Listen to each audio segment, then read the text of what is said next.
மனித இனத்தினுடைய தோற்றத்தை பற்றி அறிவியலாளர்கள் பல்வேறு கருத்துக்களை தெரிவிக்கிறார்கள். ராதா குமுத் முகர்ஜி அவர்கள் கூறும் பொழுது தென்னிந்தியா என்பது கோண்டுவானா கண்டத்தின் ஒரு பகுதியே என்று கூறுகிறார். கோண்டுவானா கண்டம் தென் அமெரிக்கா, தென்னாப்பிரிக்கா, ஆஸ்திரேலியா ஆகியவற்றினுடைய மண்பாறைகள், பயிர்கள், பழங்கால பதிவுகள் ஆகியவை இந்த பகுதிகள் ஒரு பெரும் நிலப்பரப்பாக இருந்தது என்பதை மெய்ப்பிக்கின்றன. இப்போது தென்னிந்தியாவில் காணப்படும் மேற்கு மலை தொடரும் கிழக்கு மலை தொடரும் நீர்வழியால் பிரிக்கப்பட்டிருக்கிறது. கோண்டுவானா அமைப்பிலேயே இவை காணப்படுகிறது. அதனால்தான் மேற்கில் உயர்ந்த பகுதிகளும் கிழக்கில் தாழ்ந்த பகுதிகளும் இருக்கின்றன. இந்தியாவில் வடபகுதிகள் அப்பொழுது கடலாக இருந்தன என்றும் இமயமலை அப்போது இல்லை என்றும் அவர் கூறுகிறார். அதை போல டாக்டர் தர்ஷன் அவர்கள் கூறும்போது இந்திய பெருங்கடலிலே சுந்தத்தீவுகள் துவங்கி ஆப்பிரிக்கா வரையிலும் ஒரு பெரிய நிலப்பரப்பு இருந்தது. இந்த நிலப்பரப்பை தான் லெமூரியா கண்டம் என்று ஸ்லேட்டர் கூறுகிறார். இந்த கண்டமே உயிரினங்களும் விலங்குகளும் மனிதனும் தோன்றிய இடமாகும். இதற்கு அடிப்படைகளாக மலேய நாட்டு பகுதிகள், போர்னியோ, ஜாவா, சுமத்ரா, மலாக்கா ஆகிய பகுதிகளில் காணப்படும் கற்கால பொருட்களையும் அவர் எடுத்து காட்டுகிறார். இந்த நாடுகளுக்கு கிழக்கே இருக்கக்கூடிய செலிபஸ், மோலுகாஸ், சாலமன் தீவுகள், நியூகினியா போன்ற தீவு கூட்டங்களும் ஆஸ்திரேலியாவோடு இணைந்திருந்ததே என்று தர்ஷன் கூறுகிறார். அதை போல டாக்டர் ஹெச்ஜி வேல்ஸ் அவர்கள் கூறும் பொழுது தென்னாப்பிரிக்கா துவங்கி இந்தியா வரையிலான நிலப்பகுதியே முதல் மாந்தர் இனத்தினுடைய தோற்றமாக இருந்தது. இந்த நிலமானது பன்முறை நீரில் மூழ்கியும் பெரும் நாடுகள் பாலை நிலங்களாக மாறியும் மீண்டும் அவை காடுகளாகியும் இயற்கையின் சீற்றங்களுக்கு இரையானது. இப்பகுதி இன்றைய இந்திய பெருங்கடலிலே புதைந்து கிடக்கிறது என்றும் வேல்ஸ் அவர்கள் கூறுகிறார். அதை போல மனித இனத்தினுடைய தொடக்ககால அறிகுறிகள் மற்றும் தடயங்கள் ஐரோப்பாவிலும் கூட காணப்படுகின்றன. குறிப்பாக பிரான்சிலும் ஸ்பெயினிலும் அது காணப்படுகிறது. இந்த இரு நாடுகளிலும் ஆய்வுக்கு உட்படுத்தப்பட்ட எலும்புகள், ஆயுதங்கள், பாறைகள் மீதான கீறல்கள் மற்றும் குகை ஓவியங்கள் அவற்றினுடைய காலம் ஏறக்குறைய 30,000 ஆண்டுகளுக்கும் அதிகம் என்று கூறுகிறது. அதை போல இந்த மனிதர்களின் எலும்பு கூடுகள் முதலில் குரோ-மேக்னான் குகைகளில் காணப்படுவதால் இவை குரோ-மேக்னாட்ஸ் என்றும் அழைக்கப்படுகிறார்கள். அவர்கள் காட்டுமிராண்டிகளாகவும் இருந்தார்கள். கிரிமால்டி குகைகளில் கண்டெடுக்கப்பட்ட 2ஆம் வகை உயிரினங்களின் எலும்பு கூடுகள் நீக்ரோயிடு குணங்களை கொண்டிருந்தன. தற்போது தென்னாப்பிரிக்காவில் வாழக்கூடிய புஷ்மன் மற்றும் ஹாட்டன்டாட்ஸ் இனத்தவரின் நெருங்கிய சாயலும் இவர்களுக்கு உண்டு. இதில் சுவாரஸ்யமான விஷயம் என்னவென்றால் மனித வரலாற்றிலே மனித இனம் ஏற்கனவே இருபெரும் கூறுகளாக பிரிக்கப்பட்டிருக்கிறது என்பதுதான். இதன் காரணமாகத்தான் முதல் இனம் கருப்பு நிறமின்றி பழுப்பு நிறத்திலே கிழக்கு அல்லது மேற்கிலிருந்து வந்ததென்றும் மற்றொரு இனம் பழுப்பு நிறமின்றி கருப்பு நிறத்தில் நிலநடுக்கோட்டுக்கு தெற்கிலிருந்து வந்ததென்றும் இருவகையான கருத்துக்களும் வைக்கப்படுகிறது. இருந்தபோதும் மனித இனத்தினுடைய தோற்றம் என்பது தெற்கிலிருந்தே ஆரம்பித்தது என்பதற்குத்தான் அதிகமான ஆதாரங்கள் இருக்கின்றன என்பதும் குறிப்பிடத்தக்கது. எப்படி இருந்தாலும் ஆரம்பகால மனிதர்கள் ஏறக்குறைய 40,000 ஆண்டுகளுக்கு முந்தையவர்கள். எலும்புகளிலும் கற்களிலும் வடிவங்களை செதுக்கியும் பாறைகளில் உருவங்களை கீறியும் குகைகளின் சுவர்களில் விலங்குகளின் சித்திரங்களை தீட்டியும் வாழ்ந்திருக்கிறார்கள். கிளிஞ்சல்களை குடைந்து மாலைகளாக அணிந்தும் பல்வேறு வண்ணங்களை குலைத்து உடலெங்கும் பூசியும் வாழ்ந்திருக்கிறார்கள். சிறிய அளவிலான கூர்மையான பல ஆயுதங்களையும் தயாரித்திருக்கிறார்கள். இவர்கள் உருவாக்கிய ஆயுதங்கள், செதுக்கிய சிற்பங்கள், பாறை ஓவியங்கள் ஆகியவற்றை அருங்காட்சியகத்திலே காண முடியும். இவ்வகை மனிதர்கள் ஆரம்பத்தில் வேட்டைக்காரர்களாகவே விளங்கினார்கள். தாடியுடன் கூடிய முரட்டுமட்ட குதிரையே இவர்கள் வேட்டையாடும் முக்கிய விலங்காக இருந்தது. மேய்ச்சல் இடங்களை தேடி முரட்டு குதிரையும் காட்டெருமையும் அலைந்தபோது இவர்களும் அவற்றை பின்தொடர்ந்தார்கள். மாமூத் எனும் பிரம்மாண்ட யானையின் உருவ அமைப்பும் அவற்றை மிகப்பெரிய பள்ளம் வெட்டி பிடித்து கொள்வதும் அவர்கள் தீட்டிய பாறை ஓவியங்கள் மூலமே நமக்கு தெரிய வருகின்றன. இவர்கள் ஈட்டிகள் மற்றும் கற்களை எறிந்து வேட்டையாடி இருக்கிறார்கள். ஆனால் வில்வித்தை கற்றதற்கான சான்றுகள் இல்லை. விலங்குகளை, குறிப்பாக நாய்களை பழக்கிய விவரங்களும் இல்லை. குதிரை தலை செதுக்கப்பட்ட பாறையும் கடிவாளம் மற்றும் கழுத்தில் தசைநார் பூட்டிய 2 குதிரைகளின் ஓவியங்களும் கண்டுபிடிக்கப்பட்டிருக்கின்றன.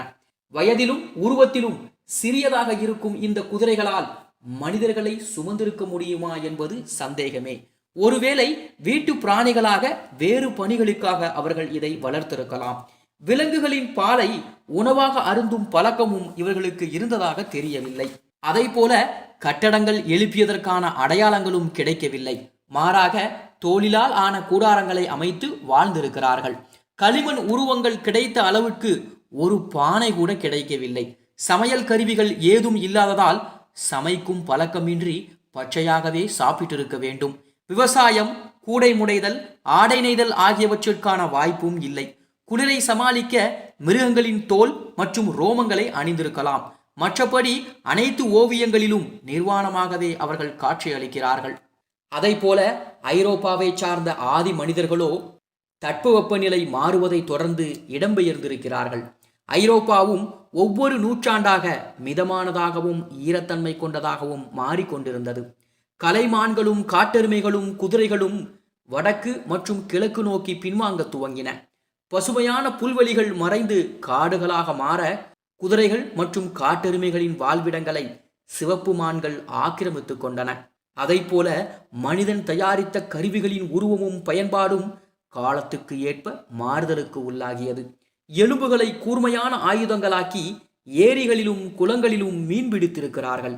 அவர்கள் தயாரித்த எலும்பு ஊசிகள் பிந்திய காலங்களை விடவும் மறுமலர்ச்சி வரையிலான வரலாற்று காலங்களை விடவும் உயரிய தரத்தில் அமைந்திருக்கின்றன. இன்னும் சொல்வதென்றால் ரோமானிய காலத்தை விடவும் இவர்களது எலும்பு ஊசிகள் தரத்தில் உயர்ந்தது என்கிறார் தொல்பொருள் ஆய்வாளர் டி மார்ச்சிலெட் அவர்கள்.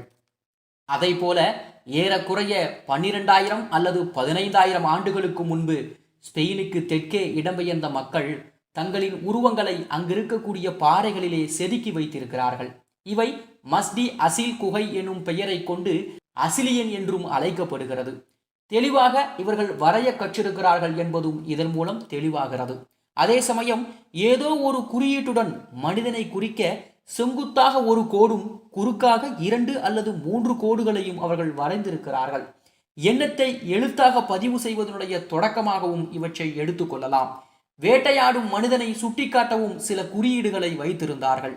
கைகளில் வில் அம்புகளோடு தலையில் இறகுகளால் ஆன தலைப்பாகையையும் அவர்கள் அணிந்திருந்தார்கள்.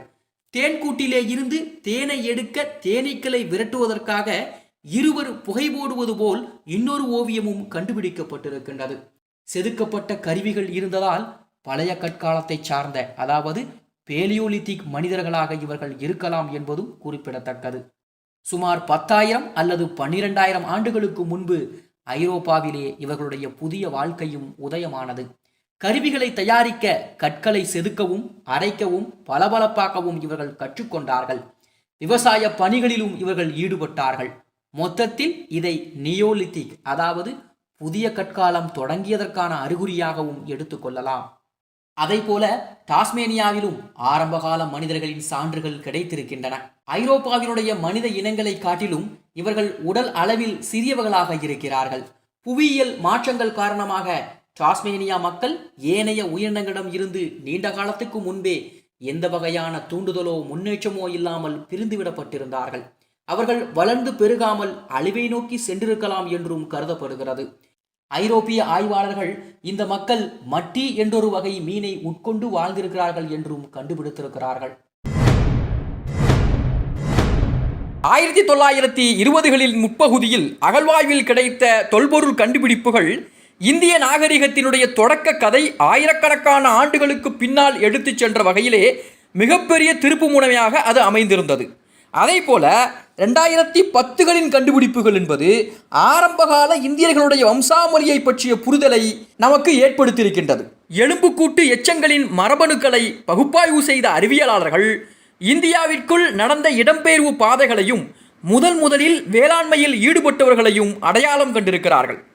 அதாவது எரித்திரிய கடற்கரை மிட்டன்ஸ், பீச் மிட்டன்ஸ் இன் எரிட்ரியா போன்ற தொல்பொருள் கண்டுபிடிப்புகளின் மூலமாக ஆப்பிரிக்காவிலே இருந்து மனிதர்கள் இடம்பெயர்ந்ததை உறுதிப்படுத்த முடிகிறது. அவர்கள் சென்ற பாதை அவர்களை அரேபிய தீபகற்பம் வழியாகவும் இன்றைய ஈராக் மற்றும் ஈரான் வழியாகவும் இந்திய துணைக்கண்டத்திற்கு அழைத்து வந்திருக்கிறது. அங்கே அவர்கள் தொன்மையான மனிதர்களை சந்தித்திருக்கிறார்கள். அதாவது இந்தியாவிலே வாழ்ந்த தொன்மையான மனிதர்களை இவர்கள் சந்தித்திருக்கிறார்கள். குறிப்பாக நர்மதை நதிக்கரையிலே கண்டுபிடிக்கப்பட்ட மண்டை ஓடு பழங்கால மண்டை ஓடாக கருதப்படுகிறது. அதே போல இந்த மண்டை ஓட்டினை தவிர்த்து புதைபடிவ ஆதாரங்கள் எதுவும் இல்லாத நிலையிலே இவர்கள் யார் என்பதையும் கண்டுபிடிப்பது கடினமாக உள்ளது. தென்னிந்தியாவை பொறுத்தவரையில் கற்காலத்தை சார்ந்த பழங்கால கருவிகளின் கண்டுபிடிப்புகளை வைத்து பார்க்கும்போது கற்காலத்திலேயே பழமையான மனிதர்கள் இந்தியாவிலே வாழ்ந்திருக்கிறார்கள், அதாவது தென்னிந்தியாவிலே வாழ்ந்திருக்கிறார்கள் என்பதையும் கண்டுபிடிக்க முடிகிறது. ஆக ஆப்பிரிக்காவிற்கு வெளியே இருந்த ஆரம்பகால மக்கள் தொகையின் ஒரு பிரிவினராக இவர்கள் இருக்கலாம் என்றும் அடையாளப்படுத்துகிறார்கள். மனிதர்கள் துணைக்கண்டத்தினுடைய வளமையான பகுதிகளில் குடியேறியதால் அவர்களுடைய மக்கள் தொகையுமே கூட வேகமாக அதிகரித்திருக்கிறது. இதனால் ஏறக்குறைய 45,000 முதல் 20,000 ஆண்டுகளுக்கு முந்தைய காலகட்டத்தில் இந்தியா உலக மக்கள் தொகையின் மாபெரும் மையமாகவே மாறியிருக்கிறது. அதற்கு பின்பு நாகரிகங்கள் துவங்கிய காலகட்டத்தை எடுத்து பார்த்தோன்னு சொன்னால் மரபணுவின் அடிப்படையில் காலத்தை அறியும் ஆய்வு பொது ஆண்டுக்கு முன்பு 8000வது ஆண்டிலே தற்காலத்துடைய ஈரானின் தெற்கு பகுதி அல்லது மத்திய ஜாக்ரோஸ் பகுதியிலே இருந்து கிழக்கு நோக்கி வந்தவர்களுடைய இரண்டாவது அலையையும் சுட்டி காட்டுகிறது. ஹரப்பா நாகரீகமாக மாறியதற்கு முன்னோடியாகவே இவர்கள் இருந்தார்கள் என்றும் சொல்லப்படுகிறது. பாகிஸ்தானுடைய பலுசிஸ்தான் மாகாணத்திலே மெஹர்கர் என்று சொல்லக்கூடிய ஒரு ஊர் இருக்கின்றது. இந்திய துணைக்கண்டத்தினுடைய மேற்கு விளிம்பில் உள்ள இந்த ஊரில் எந்த சட்டத்திற்கும் உட்படாத பழங்குடியினர் வாழ்ந்து வருகிறார்கள். 1970களின் பிற்பகுதியிலே அந்த இடத்தில் அகழ்வாய்வு நடத்திய தொல்பொருள் ஆராய்ச்சியாளர்கள் நாகரீகத்துடைய தொட்டில் என குறிப்பிடப்படும் வளமையான பிறை பிரதேசத்திற்கு வெளியே வேளாண்மை நடந்ததற்கான ஆகப்பழமையான ஆதாரங்களை அவர்கள் கண்டுபிடித்தார்கள். இந்த பிறை பிரதேசங்கள் என்று சொன்னால் ஃபெர்டைல் ஸ்கெசன்ட் என்று சொல்லுவார்கள். தற்கால Egypt, Israel, Lebanon, Jordan, Syria, Iraq, தெற்கு துருக்கி, மேற்கு ஈரான் இந்த பகுதிகள் தான் அந்த பிறை பிரதேசங்கள். அதற்கு வெளியே வேளாண்மை நடந்ததற்கான ஆகப்பழமையான ஆதாரங்களாகவும் மெஹர்கர் கிராமத்தை குறிப்பிடுகிறார்கள். பார்லி போன்ற பயிர்கள் பயிரிடப்பட்டதாகவும் ஆடு மாடுகள் வீடுகளிலே வளர்க்கப்பட்டதாகவும் கட்டிடங்கள் 4 முதல் 10 அறைகள் உள்ள வீடுகளாக இருந்திருக்கின்றன. பெரிய அறைகள் தானியங்களை செவிப்பதற்காக பயன்படுத்தப்பட்டிருக்கின்றன. கிளிஞ்சல்கள், லேபிஸ் வாசூலி ஆகியவற்றாலும் ஓரளவு விலையுயர்ந்த கற்களாலும் செய்யப்பட்ட ஆபரணங்கள் இறந்தவர்களோடு சேர்த்து புதைக்கப்பட்டிருக்கின்றன. உலகிலே முதல் பருத்தி துணியில் நெய்யப்பட்ட துணிகளை தொல்பொருள் ஆராய்ச்சியாளர்கள் இங்கே கண்டுபிடித்திருக்கிறார்கள். சுமார் பொது ஆண்டிற்கு முன்பு 2600 முதல் 2000க்கு இடையில் இங்கிருந்த மக்கள் அருகிலே இருக்கக்கூடிய பெரிய நகரத்தை நோக்கி சென்றிருக்கிறார்கள். அந்த சமயத்தில் வேளாண்மையில் மட்டுமின்றி மண்பாண்டங்கள், கற்கருவிகள், தாமிரத்தின் பயன்பாடு ஆகியவற்றிலுமே கூட முக்கிய மையமாக மெஹர்கர் உருப்பெற்றிருக்கிறது. வேளாண்மையில் அது ஏற்படுத்திய புரட்சிதான் ஹரப்பா நாகரிகத்தின் அடிப்படையாகவே மாறியிருக்கிறது. வரலாற்றாசிரியர்கள் ஹரப்பா நாகரிகத்தை 3 கட்டங்களாக பிரிக்கிறார்கள். முற்கால ஹரப்பா நாகரிகம் என்பது பொது ஆண்டுக்கு முன்பு சுமார் 3300 முதல் 2600 வரையிலானது. இந்த காலகட்டத்தில் சக்கரங்களிலே மண்பாண்டங்கள் தயாரிக்கப்பட்டன, பார்லி பருப்பு வகைகள் பயிரிடப்பட்டன, கால்நடைகள், செம்மறியாடுகள், ஆடுகள், எருமைகள், மான்கள், பன்றிகள் ஆகியவை வீடுகளிலே வளர்க்கப்பட்டிருக்கின்றன. நாகரிகம் பெரும் பரப்பிற்கு விருந்து கடந்திருக்கிறது. மேற்கு இந்தியாவில் கங்கை சமவெளி வரையிலும் தெற்கே குஜராத் மாநிலத்தின் இன்றைய கட்ச் வளைகுடா வரையிலுமே இந்த காலகட்டத்தினுடைய எச்சங்கள் கண்டுபிடிக்கப்பட்டிருக்கிறது. பொது ஆண்டிற்கு முன்பு 2600 முதல் 1900 வரை ஹரப்பா நாகரிகத்தினுடைய முதிர்ந்த கட்டமாக பார்க்கப்படுகிறது. இது நகர்மயமாக்கலின் உச்சமாகவுமே கூட கருதப்படுகிறது. என்றாலுமே கூட இந்த காலகட்டத்திலும் கூட நகர்ப்புறங்களை விட அதிகமாக கிராமங்களும் இருந்திருக்கின்றன. வெவ்வேறு குடியேற்றங்களிலே காணப்படும் கோட்டைகள், களஞ்சியங்கள், பொது மற்றும் தனியார் கட்டிடங்கள் ஆகியவையும் கூட மாறுபட்ட விதங்களிலே அமைக்கப்பட்டிருக்கிறது. ஆனால் பெரியது முதல் சிறியது வரை அனைத்துமே திட்டமிட்டு அமைக்கப்பட்டிருக்கக்கூடிய கட்டிடங்கள். நீர்ப்பாசன பணிகள் அடுத்தடுத்து பயிரிடும் அளவுக்கு மேம்பட்டவையாக இருந்திருக்கிறது. வயல்களை உழுவதற்கு கலப்பைகளை பயன்படுத்தியிருக்கிறார்கள். நாய்களின் எலும்புக்கூடுகள் வீடுகளில் நாய்கள் வளர்க்கப்பட்டதை காட்டுகிறது. இந்த காலகட்டத்தில் 4 முதல் 10 லட்சம் வரை மக்கள் தொகை இருந்திருக்க கூடும் என்றும் மதிப்பிடப்படுகிறது. அதே சமயம் அரச குடும்பத்தினுடைய பெரிய கல்லறைகளோ, அரண்மனைகளோ அல்லது கோயில்களோ, அணிவகுத்து நிற்கக்கூடிய படைகள் அல்லது அடிமைகள் தொடர்பாகவோ எந்தவித ஆதாரமும் இல்லை என்பதால் மையப்படுத்தப்பட்ட நிர்வாகம் அல்லது அரசாங்கம் ஹரப்பா நாகரிகத்தில் இருந்திருக்க வாய்ப்பில்லை எனவும் கருதப்படுகிறது. என்றாலும் சிறிய அரசுகள் இருந்திருக்கும் எனவும் கூறப்படுகிறது. மண்பாண்டங்கள், செங்கல் தயாரித்தல் போன்ற கைவினைப் பொருட்களிலே உள்ள சீரான தன்மை கிராம மட்டத்திலே குறிப்பிட்ட தொழிலில் வல்லமை பெற்ற பரம்பரை குழுக்களும் நன்கு வளர்ச்சி பெற்ற வர்த்தக அமைப்பும் இருந்திருக்கக்கூடும் என்பதை காட்டுகிறது. நாகரிகத்தின் முதிர்ந்த கட்டத்திலே முத்திரைகளில் காணப்படும் சின்னங்கள் தரப்படுத்தப்பட்டவையாகவும் இருக்கின்றன. சூதாட்டம் பரவலாக இருந்ததற்கான ஆதாரங்கள் இருக்கின்றன. மொஹஞ்சதாரோ மற்றும் இதர இடங்களில் கண்டுபிடிக்கப்பட்ட சுடுமணலால் செய்யப்பட்ட டஜன் கணக்கான கனமான பகடைகளும் இதற்கு சாட்சி பகர்கின்றன. ஆடைகளுக்காக பருத்தியை பயிரிட்டிருக்கிறார்கள். மேற்கு ஆசியாவுடன் பருத்தி வர்த்தகமும் கூட நடந்திருக்கிறது. கிமு 1300 ஹரப்பா நாகரிகம் வீழ்ச்சி அடைந்திருக்கிறது. அதற்கான காரணம் என்ன என்பது இன்னமுமே கூட முழுமையாக விளக்கப்படவில்லை. குதிரை இழுக்கும் ரதங்களை ஓட்டுவதில் தேர்ச்சி பெற்றவர்களான மேய்ச்சல் சமூகத்தினர் படையெடுப்பதை போல முற்றுகையிட்டு இந்த நாகரிகத்தைச் சேர்ந்த நகரங்களை தரமட்டமாக்கியதாக பிற்கால மத நூல்கள் தெரிவிக்கின்றன. ஆனாலும் கூட தொல்பொருள் ஆதாரங்கள் இந்த கூற்றை ஆதரிக்கவில்லை. இங்கு கிடைத்த எலும்புக்கூட்டு எச்சங்கள் எந்த முக்கிய நகரத்திலுமே தாக்குதல் நடத்தப்பட்டதற்கான எந்த ஆதாரத்தையும் அளிக்கவில்லை.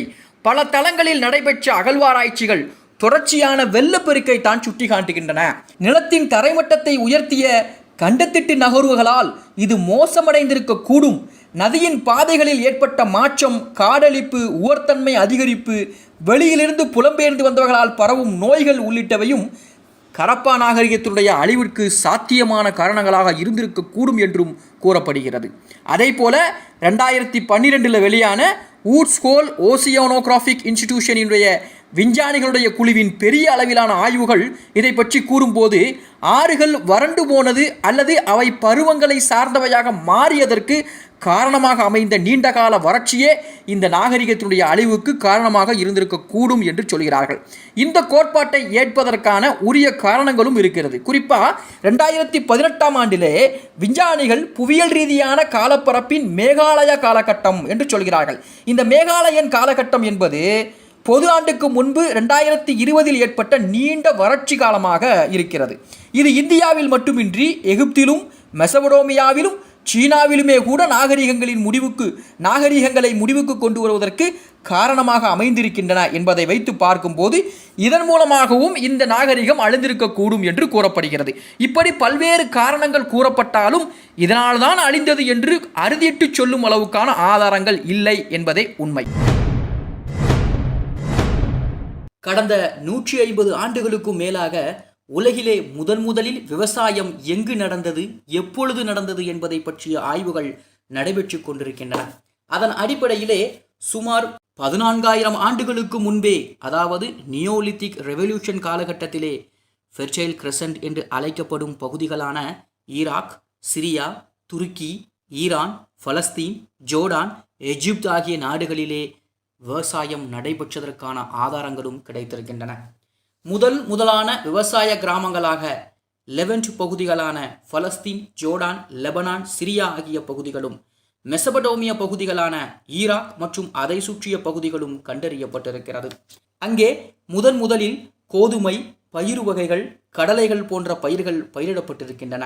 அதே போல ஆடுகள், மாடுகள் மற்றும் செம்மறி ஆடுகள் போன்றவையும் முதலில் பழக்கப்படுத்தப்பட்டதும் இப்பகுதிகளே என்று கூறப்படுகிறது. ஆக மக்கள் விவசாயம் மற்றும் வீட்டு விலங்குகளை வளர்த்தல் ஆகிய 2 முக்கியமான பணிகளை செய்து கொண்டிருந்தார்கள். வேட்டையாடுவதற்கு தேவையான கூர்மையான ஆயுதங்களை செதுக்குவதோடு பளபளப்பான கற்களாலான கருவிகளையும் தயாரிக்க தொடங்கினார்கள். கூடை பின்னுதல், தாவர இலைகளால் ஆடை நெய்தல், கச்சா வடிவிலான மண்பானை செய்தல் ஆகிய கலைகளையும் கண்டுபிடித்தார்கள். ஆக நியோலித்திக், அதாவது புதிய கற்காலம் என்னும் மனித அத்தியாயத்தின் புதிய கட்டத்திற்குள் அவர்கள் நுழைந்து கொண்டிருந்தார்கள். இது குரோ-மேக்னட்ஸ், கிரிமால்டி மற்றும் அசிலியன் மக்களை உள்ளடக்கிய பண்டைய பேலியோலித்திக், அதாவது பழைய கற்காலத்தை விடவும் மாறுபட்டதாகவும் இருந்தது. இந்த புதிய கற்கால மக்கள் மெதுவாக உலகின் கதகதப்பான பகுதிகளுக்கு பரவ துவங்கினார்கள். கச்ச கலைகளும் தாவரங்கள் மற்றும் விலங்குகளை பயன்படுத்தும் தொழில்நுட்பங்களும் அவர்களை விடவும் இன்னும் சிறப்பாக, வேகமாகவும் விரிவாகவும் ஏனைய இடங்களுக்கு அது பரவ உதவியது. சுமார் கிமு 10,000 ஆண்டு வாக்கிலே மனித இனம் பெருமளவிற்கு நியோலித்திக் எனும் புதிய கற்கால கட்டத்தை எட்டியிருந்தது என்பதும் குறிப்பிடத்தக்கது. அதே போல உலகம் முழுவதும் எங்கெல்லாம் விதைப்பும் அறுவடையும் நடைபெறுகின்றனவோ அங்கெல்லாம் வலுவான பழங்குடி தொடர்பின் சுவடுகளும் காணப்படுகின்றன என்பது அதிசயமான விஷயம். ஒவ்வொரு முறை விதைக்கும் போதும் இரத்த பலி, குறிப்பாக மனிதனையே பலி கொடுக்கும் பழக்கம் அவர்களிடத்திலே இருந்திருக்கிறது. இந்த சிக்கலான விஷயத்தை பற்றி ஆய்வுகள் மேற்கொண்டுள்ள சர்ஜேஜி ஃப்ரேசர் எழுதிய கோல்டன் போ எனும் நூலிலே அதை விரிவாக காணலாம். சுமார் 20,000 ஆண்டுகளிலிருந்து 12,000 ஆண்டுகளுக்கு முன்பு நியோலித்திக் மக்களிடத்திலே விதைப்புக்கான நேரம் வரும்பொழுது மனித உயிர் பலி நிகழ்ந்திருக்கிறது. பலி கொடுக்கப்பட்ட நபரும் சாதாரண அல்லது ஒதுக்கப்பட்ட மனிதன் அல்ல. இளைஞன் அல்லது இளைஞிகள் பலிக்காக பிரத்யோகமாக தேர்ந்தெடுக்கப்பட்டிருக்கிறார்கள். அவர்களுக்கு அபரிமிதமான மரியாதையும் வழங்கப்பட்டிருக்கிறது. உயிர் பலி அளிக்கப்படும் தருணம் வரை அவர்கள் கடவுளாகவே வணங்கப்படுவார்கள். தனது உயிரை தியாகம் செய்யும் கடவுள் ராஜாவாகவே போற்றப்படுவார். அவரது உயிர் பலி வயது முதிர்ந்த மற்றும் விவரம் அறிந்தோர் முன்னிலையில் வழிகாட்டுதலின்படியும் சடங்குகளாகவும் சம்பிரதாயமாகவும் நடைபெற்றிருக்கிறது. அதைப்போல ஆரம்பகால மனிதர்களுக்கு தொடக்கத்திலே பருவகாலம் குறித்து தோராயமான எண்ணம் மட்டுமே இருந்தது. விதைப்பதற்கும் பலி கொடுப்பதற்கும் சரியான நேரம் எதுவென முடிவெடுப்பதற்கு சிரமப்பட்டிருக்கிறார்கள். விவிலிய ஆதி மனிதர்களின் ஆண்டுகள் சந்திரனை அடிப்படையாக கொண்டதே. விதைப்பதற்கான நல்ல நேரத்தை குறிப்பதற்கு 13 சந்திர மாதங்களை கொண்ட சுழற்சியை கணக்கிடும் தனித்துவமான தடயங்களை பாபிலோனிய நாட்காட்டிகள் தெரிவிக்கின்றன. அதைப்போல தொடக்ககால விவசாயிகள் நட்சத்திரங்களை கூர்ந்து கவனித்திருப்பார்களா என்பதும் சந்தேகம்தான். பயணம் செய்யும் திசைகளை தெரிந்து கொள்ள வசதியாக நட்சத்திரங்களை முதலில் கூர்ந்து கவனித்தவர்கள் இடம் விட்டு இடம் புலம்பெயர்ந்த இடையர்களாக இருக்கவே வாய்ப்பு அதிகம். ஆனால் பருவ காலங்களை நிர்ணயிக்கும் பழக்கம் ஏற்பட்டதற்கு பின்பு விவசாயத்திலே அவற்றின் முக்கியத்துவமும் அதிகரித்தது. விதைப்பதற்கு முன்பு கொடுக்கப்படும் உயிர் பலிக்கான நல்ல நேரமும் ஏதோ ஒரு நட்சத்திரத்தின் வடக்கு அல்லது தென் திசையோடு இணைக்கப்பட்டது. எனவே ஆதி மனிதன் வாழ்க்கையில் நட்சத்திரத்தின் கற்பிதமும் தொன்மமும் வழிபாடும் தவிர்க்க முடியாத அம்சமாக மாறியது. ஆக இரத்த பலி, நட்சத்திரங்கள் குறித்த அறிவும் அனுபவமும் கொண்ட மனிதருக்கு ஆரம்ப நியோலித்திக் உலகில் எப்படியான முக்கியத்துவம் இருந்திருக்கும் என்பதை தெரிந்து கொள்வதும் முக்கியம். அசுத்தம் மற்றும் தீட்டு குறித்த அச்சம், சுத்தப்படுத்தும் முறைகள் எல்லாம் இந்த அறிவார்ந்த ஆணுக்கும் பெண்ணுக்கும் மற்றொரு ஆதார சக்திகளாக அமைந்தன. ஆதி காலத்தில் இருந்தே சூனியக்காரிகள், மந்திரவாதிகள் இருந்தது போலவே ஆண் பெண் பூசாரிகளும் இருந்து வந்தார்கள். ஆரம்பகால பூசாரி மதம் சார்ந்த மனிதராக இல்லாமல் பயன்பாட்டு அறிவியல் மனிதராகவே இருந்தார். அவரது அறிவியல் அனுபவபூர்வமானதாக இருந்தாலும் பெரும்பாலும் தவறாகவே இருந்திருக்கிறது. பொறாமை காரணமாக அதை வெகு ரகசியமாகவே பாதுகாத்திருக்கிறார்கள். அதைப்போல சுமார் 12,000 அல்லது 15,000 ஆண்டுகளுக்கு முன்பு ஆதி உலகின் வெதுவெதுப்பான மற்றும் தண்ணீர் நிறைந்த பகுதிகளிலே நியோலித்திக் மனித சமூகங்கள் பாரம்பரிய பெருமைமிகு ஆண் பெண் பூசாரிகளோடும் விவசாய நிலங்களோடும் கிராம நகர வளர்ச்சியோடும் பரவி கொண்டிருந்தார்கள். காலம் செல்ல செல்ல சமூகங்களுக்கு இடையே கருத்து பரிமாற்றமும் வேறுபாடும் நிலவியது. எலியாட் ஸ்மித் மற்றும் ரிவர்ஸ் ஆகியோர் முதலில் தோன்றிய வேளாண் குடிமக்களின் கலாச்சாரத்தை ஹீலியோலித்திக் கலாச்சாரம் என்று அழைக்கிறார்கள். ஆக மேற்கு ஆசிய பகுதியில் எங்கோ துவங்கி காலம் காலமாக ஒரு தீவிலிருந்து மற்றொரு தீவுக்கு பசிபிக் வழியே பயணம் செய்து அமெரிக்கா வரைக்கும் பரவினார்கள். வடக்கிலிருந்து தெற்கு நோக்கி வந்த மங்கோலாயிட் குடியேறிகளின் ஆதி பழங்குடி வாழ்க்கை முறையோடும் ஒன்று கலந்தார்கள். ஹீலியோலித்திக் கலாச்சாரத்தோடு எங்கெல்லாம் பழுப்பு நிற மக்கள் பயணம் செய்தார்களோ அங்கெல்லாம் தொகுக்கப்பட்ட சுவாரஸ்யமான யோசனைகளையும் நடைமுறைகளையும் எடுத்துச் சென்றார்கள். மனநல நிபுணர் விளக்கமளிக்கும் வகையில் இவை வித்தியாசமாகவும் விசித்திரமாகவும் இருந்தன. பூசாரிகளின் வானியல் கண்காணிப்புகளுக்கு உதவும் வகையிலே மிகப்பெரிய அளவில் பிரமிட்கள், மேடுகள், கற்களாலான வட்டங்கள், இறந்து போனவர்களின் உடல்கள் அழுகாமல் இருக்க மம்மிகள் ஆகியவற்றையும் உருவாக்கினார்கள். பச்சை குத்தி கொள்வதையும் ஆணுறுப்பு முனைத்தோல் நீக்குவதையும் வழக்கமாக கொண்டிருந்தார்கள். மனைவியின் பேறுகாலத்தின் போது கணவன் போலியாக பிரசவ வலி உள்ளது போல் காட்டிக்கொண்டு ஓய்வெடுக்கும் வினோதமான பழக்கமும் கூட அவர்களிடத்திலே நிலவியது. ஸ்வஸ்திக் சின்னம் அதிர்ஷ்டத்தை தரும் என்றும் அவர்கள் நம்பினார்கள். ஆக நாம் கூறிய நடைமுறைகள் எந்த அளவிற்கு தடயங்களை விட்டு சென்றன என்பதை காட்டுவதற்காக அவற்றை புள்ளிகளாக்கி உலக வரைபடத்தை உருவாக்க விரும்பினால் ஸ்டோன்ஹெஞ்ச் மற்றும் ஸ்பெயினிலே துவங்கி மெக்சிகோ மற்றும் பெரு வரை மிதமான மற்றும் துணை வெப்பமண்டல கடலோர பகுதிகள் வழியே உலகின் குறுக்கே பயணித்து ஒரு கோடு வரைய வேண்டும். ஆனால் நடுநிலக்கோட்டிற்கு கீழே இருக்கக்கூடிய ஆப்பிரிக்கா, வடக்கு மத்திய ஐரோப்பா மற்றும் வடக்கு ஆசிய பகுதிகளில் இந்த புள்ளிகளை காண முடியாது. ஏனென்றால் அங்கே வாழ்ந்த இனங்கள் தங்களுக்கான தனித்துவமான நடைமுறைகளை கடைபிடித்து வந்ததே இதற்கு காரணம் என்பதும் குறிப்பிடத்தக்கது. புதிய உலகை விடவும் பழைய உலகம் இன்னும் விரிவாகவும் மாறுபட்ட களமாகவும் விளங்கியது. பொது ஆண்டிற்கு முந்தைய 6000 7000களிலேயே ஓரளவு நாகரீகம் பெற்ற சமூகங்கள் ஆசியாவினுடைய செழிப்பான பிராந்தியங்களிலும் நைல் நதி பள்ளத்தாக்கிலும் நிலவியது. வடக்கு பாரசீகம், மேற்கு துர்கிஸ்தான் மற்றும் தெற்கு அரேபியா ஆகியவை இப்போதை விடவும் அப்போது இன்னும் செழிப்பாக இருந்தன. அங்கு வாழ்ந்த ஆரம்பகால சமூகங்களின் தடயங்கள் கூட நமக்கு கிடைத்திருக்கிறது. மெசபடோமியாவின் கீழ்ப்பகுதியிலும் எகிப்திலும் நகரங்களும் கோயில்களும் இருந்ததற்கான ஆதாரங்களும் விவசாயம் நடைபெற்றதற்கான சான்றுகளும் இருக்கின்றன.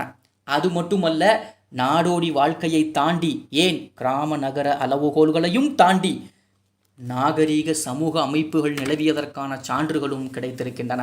அந்த காலகட்டத்திலே யூப்ரட்டிஸ் மற்றும் டைக்ரீஸ் நதிகள் தனித்தனி முகத்துவாரங்களோடு பாரசீக வளைகுடாவிலே கலந்தன. இரு முகத்துவாரங்களுக்கு இடைப்பட்ட பகுதியில்தான் சுமேரியர்கள் தங்களது முதல் நகரங்களை நிர்மாணித்தார்கள். இதே தருணத்தில்தான் எகிப்தினுடைய மிகப்பெரிய வரலாற்றினுடைய துவக்கமும் கூட ஆரம்பமானது. அதை போல நீளமான மூக்கும் பழுப்பு நிற சருமமும் கொண்டவர்கள்தான் சுமேரியர்கள்.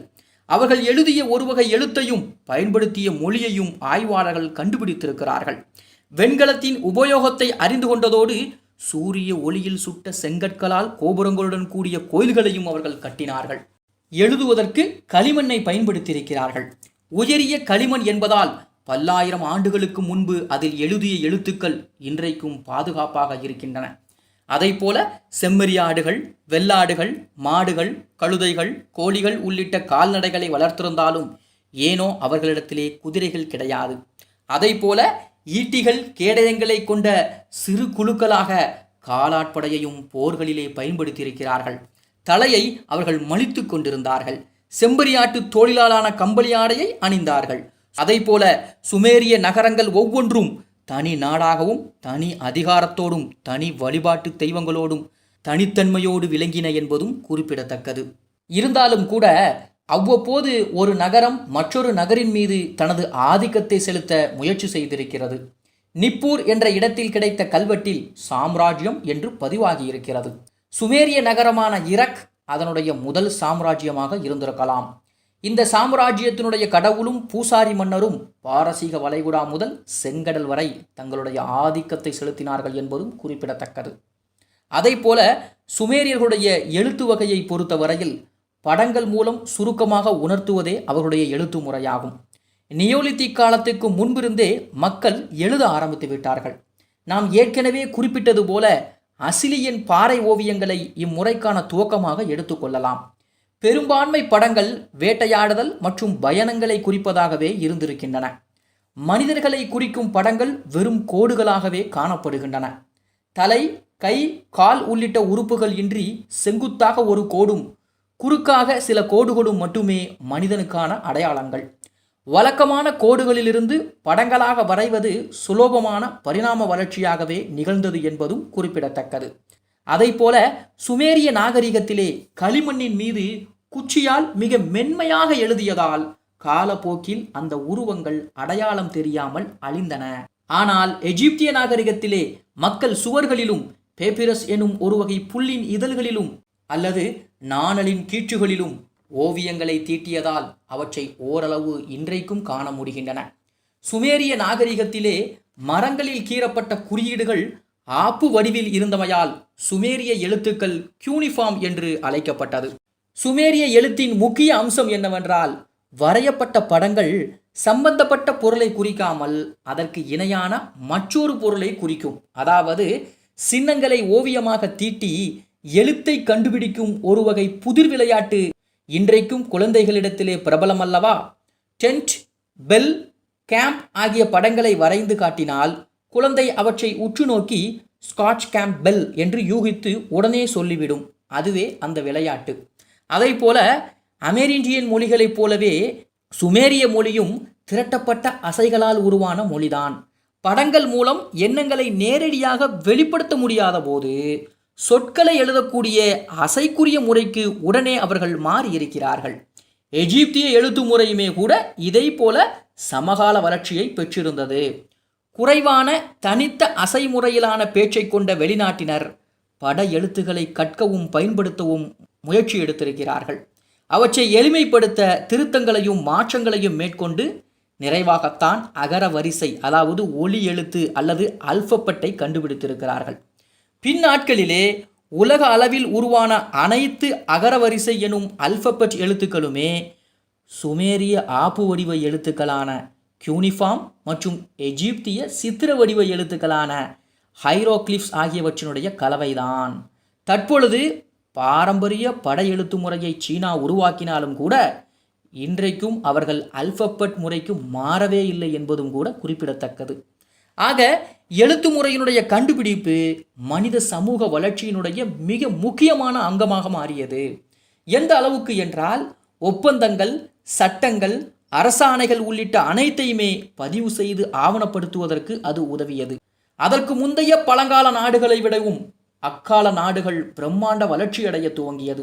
அரசனின் ஆணையோ முத்திரையோ அவனது பார்வை அல்லது குரல் எல்லைகளை தாண்டி பல மைல்களுக்கு அப்பால் தொலை தூரத்திலும் செல்லுபடி ஆகும் நிலையும் உருவானது. இன்னும் குறிப்பாக சொல்வதென்றால் சம்பந்தப்பட்ட அரசன் இறந்த பிறகும் அவரது ஆணையும் முத்திரையும் உயிர்ப்போடு இருக்க ஆரம்பித்தன. அதை போல பண்டைய சுமேரியாவிலே முத்திரைகளும் பரவலாக பயன்படுத்தப்பட்டிருக்கிறது. அரசன் அல்லது அதிகாரி அல்லது வியாபாரியின் முத்திரை பெரும்பாலும் கலை உணர்வுடன் அழகாக வடிவமைக்கப்பட்டிருக்கின்றன. யாருக்கு அதிகாரம் அளிக்க விரும்புகிறார்களோ அவரிடம் முத்திரை பதிக்கப்பட்ட களிமண் கொடுக்கப்படும். பின்பு இந்த களிமண் நெருப்பில் சுட்டும் வெயிலில் காய்ந்தும் கடினமாகி நிரந்தரமாகிவிடும். அவ்வாறாக இந்த நாகரீகம் 6000 ஆண்டுகளுக்கு முன்பே அச்சுக்கலையையும் பயன்படுத்தியது. மெசபடோமியாவில் எண்ணிலடங்காத ஆண்டுகளுக்கு கடிதங்கள், ஆவணங்கள், கணக்குகள் ஆகியவை அழிக்க முடியாத ஓடுகளில்தான் எழுதப்பட்டன என்பதும் குறிப்பிடத்தக்கது. அதை போல வெண்கலம், செம்பு, தங்கம், வெள்ளி, வேதியியல், விண்கல், இரும்பு ஆகியவற்றின் பயன்பாட்டை தொடக்கத்திலிருந்தே சுமேரியர்களும் எகிப்தியர்களும் அறிந்திருந்தார்கள். பண்டைய உலகின் முதல் நகர நிலங்களில் அன்றாட வாழ்க்கை எகிப்து மற்றும் சுமேரியாவை போன்று இருந்திருக்க வேண்டும். தெருக்களில் திரியும் கழுதைகள் மற்றும் கால்நடைகளை தவிர்த்துவிட்டு பார்த்தால் 4000 ஆண்டுகளுக்கு பிந்தைய அமெரிக்காவின் மாய நகர வாழ்க்கையை போல் இருந்தது அவர்களுடைய வாழ்க்கை. மத பண்டிகை நாட்களை தவிர்த்து ஏனைய காலங்களிலே பெரும்பான்மை மக்கள் நீர்ப்பாசனத்திலும் சாகுபடியிலும் ஈடுபட்டிருந்தார்கள். அவர்களிடத்திலே பணம் இல்லை, அதற்கான தேவையும் ஏற்படவில்லை. அவ்வப்போது சிறு சிறு வியாபாரங்களுக்கு பண்டமாற்று முறையை கடைபிடித்திருக்கிறார்கள். அரசர்களும் இளவரசர்களும் மட்டுமே தங்களிடம் இருந்த தங்கம் மற்றும் வெள்ளி கட்டிகள், அதை போல விலை உயர்ந்த வைரக்கற்களை வியாபாரத்தில் பயன்படுத்தி கொண்டார்கள். வழிபாட்டு தலங்கள் வாழ்க்கையினுடைய முக்கிய அங்கமாக இருந்திருக்கின்றன. சுமேரியாவில் கட்டப்பட்ட மிக உயர்ந்த கோவிலின் கோபுர உச்சியிலிருந்து விண்ணில் மின்னிய நட்சத்திரங்கள் கூர்ந்து கவனிக்கப்பட்டிருக்கின்றன. சுமேரியாவிலே பூசாரி அரசர்தான் உயர்ந்தவர், உயிரினங்களிலேயே சிறந்தவர். ஆனால் எகிப்திலோ பூசாரியை விடவும் இன்னொருவர் முக்கியமாக கருதப்பட்டு சீராட்டி பாராட்டி வளர்க்கப்பட்டார். அவர்தான் அந்த மண்ணின் முதன்மை கடவுளின் அவதாரமாக அவர்களால் பார்க்கப்பட்ட ஃபாரோ மன்னனாவார். ஆக அக்கால உலகிலே பெரிய மாற்றங்கள் ஏதும் இல்லை. ஆண்கள் வெயிலில் காய்ந்தும் மலையில் நனைந்தும் கடுமையாக உழைக்கும் வழக்கமான வாழ்க்கை. அந்நியர்கள் மிக அரிதாகவே ஊடுருவக்கூடிய போக்கு.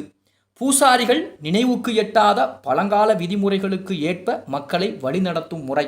நட்சத்திரங்களை பின்தொடர்ந்தும் சகுனங்களை பார்த்தும் பலி கொடுத்தும் விதை விதைப்புக்கான நல்ல நேரத்தையும் கணித்திருக்கிறார்கள். கனவில் வந்த காட்சிகளுக்கு விளக்கமளித்து எச்சரிக்கை விடுத்தார்கள். தங்களது மூதாதையர்களின் கடந்த கால காட்டுமிராண்டி வாழ்க்கையின் நினைவோ எதிர்காலம் குறித்த கவலையோ இல்லாமல் ஆண்கள் கடுமையாக உழைத்தார்கள், காதலித்தார்கள், மகிழ்ச்சியுடன் மரணத்தையும் தழுவினார்கள் என்பதும் குறிப்பிடத்தக்கது.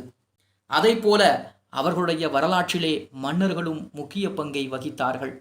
குறிப்பாக 90 ஆண்டுகாலம் எகிப்தை ஆண்ட 2ஆம் பெப்பி குறிப்பிடத்தக்கவராவார். அண்டை நாடுகளோடு சண்டை போட, கொள்ளையடிக்க அல்லது பெரிய கட்டடங்களை கட்ட ஆண்கள் அனுப்பி வைக்கப்பட்டார்கள். இவர்களில் முக்கியமானவர்களாக கருதப்படக்கூடிய ஜியாப்ஸ், செஃப்ரான், மைசீனஸ் ஆகியவர்கள் கிசே நகரில் கல்லறைகளையும் பிரமிடுகளையும் எழுப்பியிருக்கிறார்கள். இவற்றில் மிகப்பெரியது 48,83,000 டன் எடை கொண்ட கல்லிலால் ஆன 450 அடி உயரமிக்க பிரமிடாகும். அனைத்தும் நைல் நதி வழியே படகுகளில் கொண்டு வரப்பட்டு மனித உழைப்பினால் கட்டப்பட்டவை. பெரிய போரில் ஏற்படும் இழப்புகளை விடவும் இதன் கட்டுமானத்திலே அதிக அளவிலான இழப்புகளை எகிப்து எதிர்கொண்டிருக்கும் என்பதும் குறிப்பிடத்தக்கது.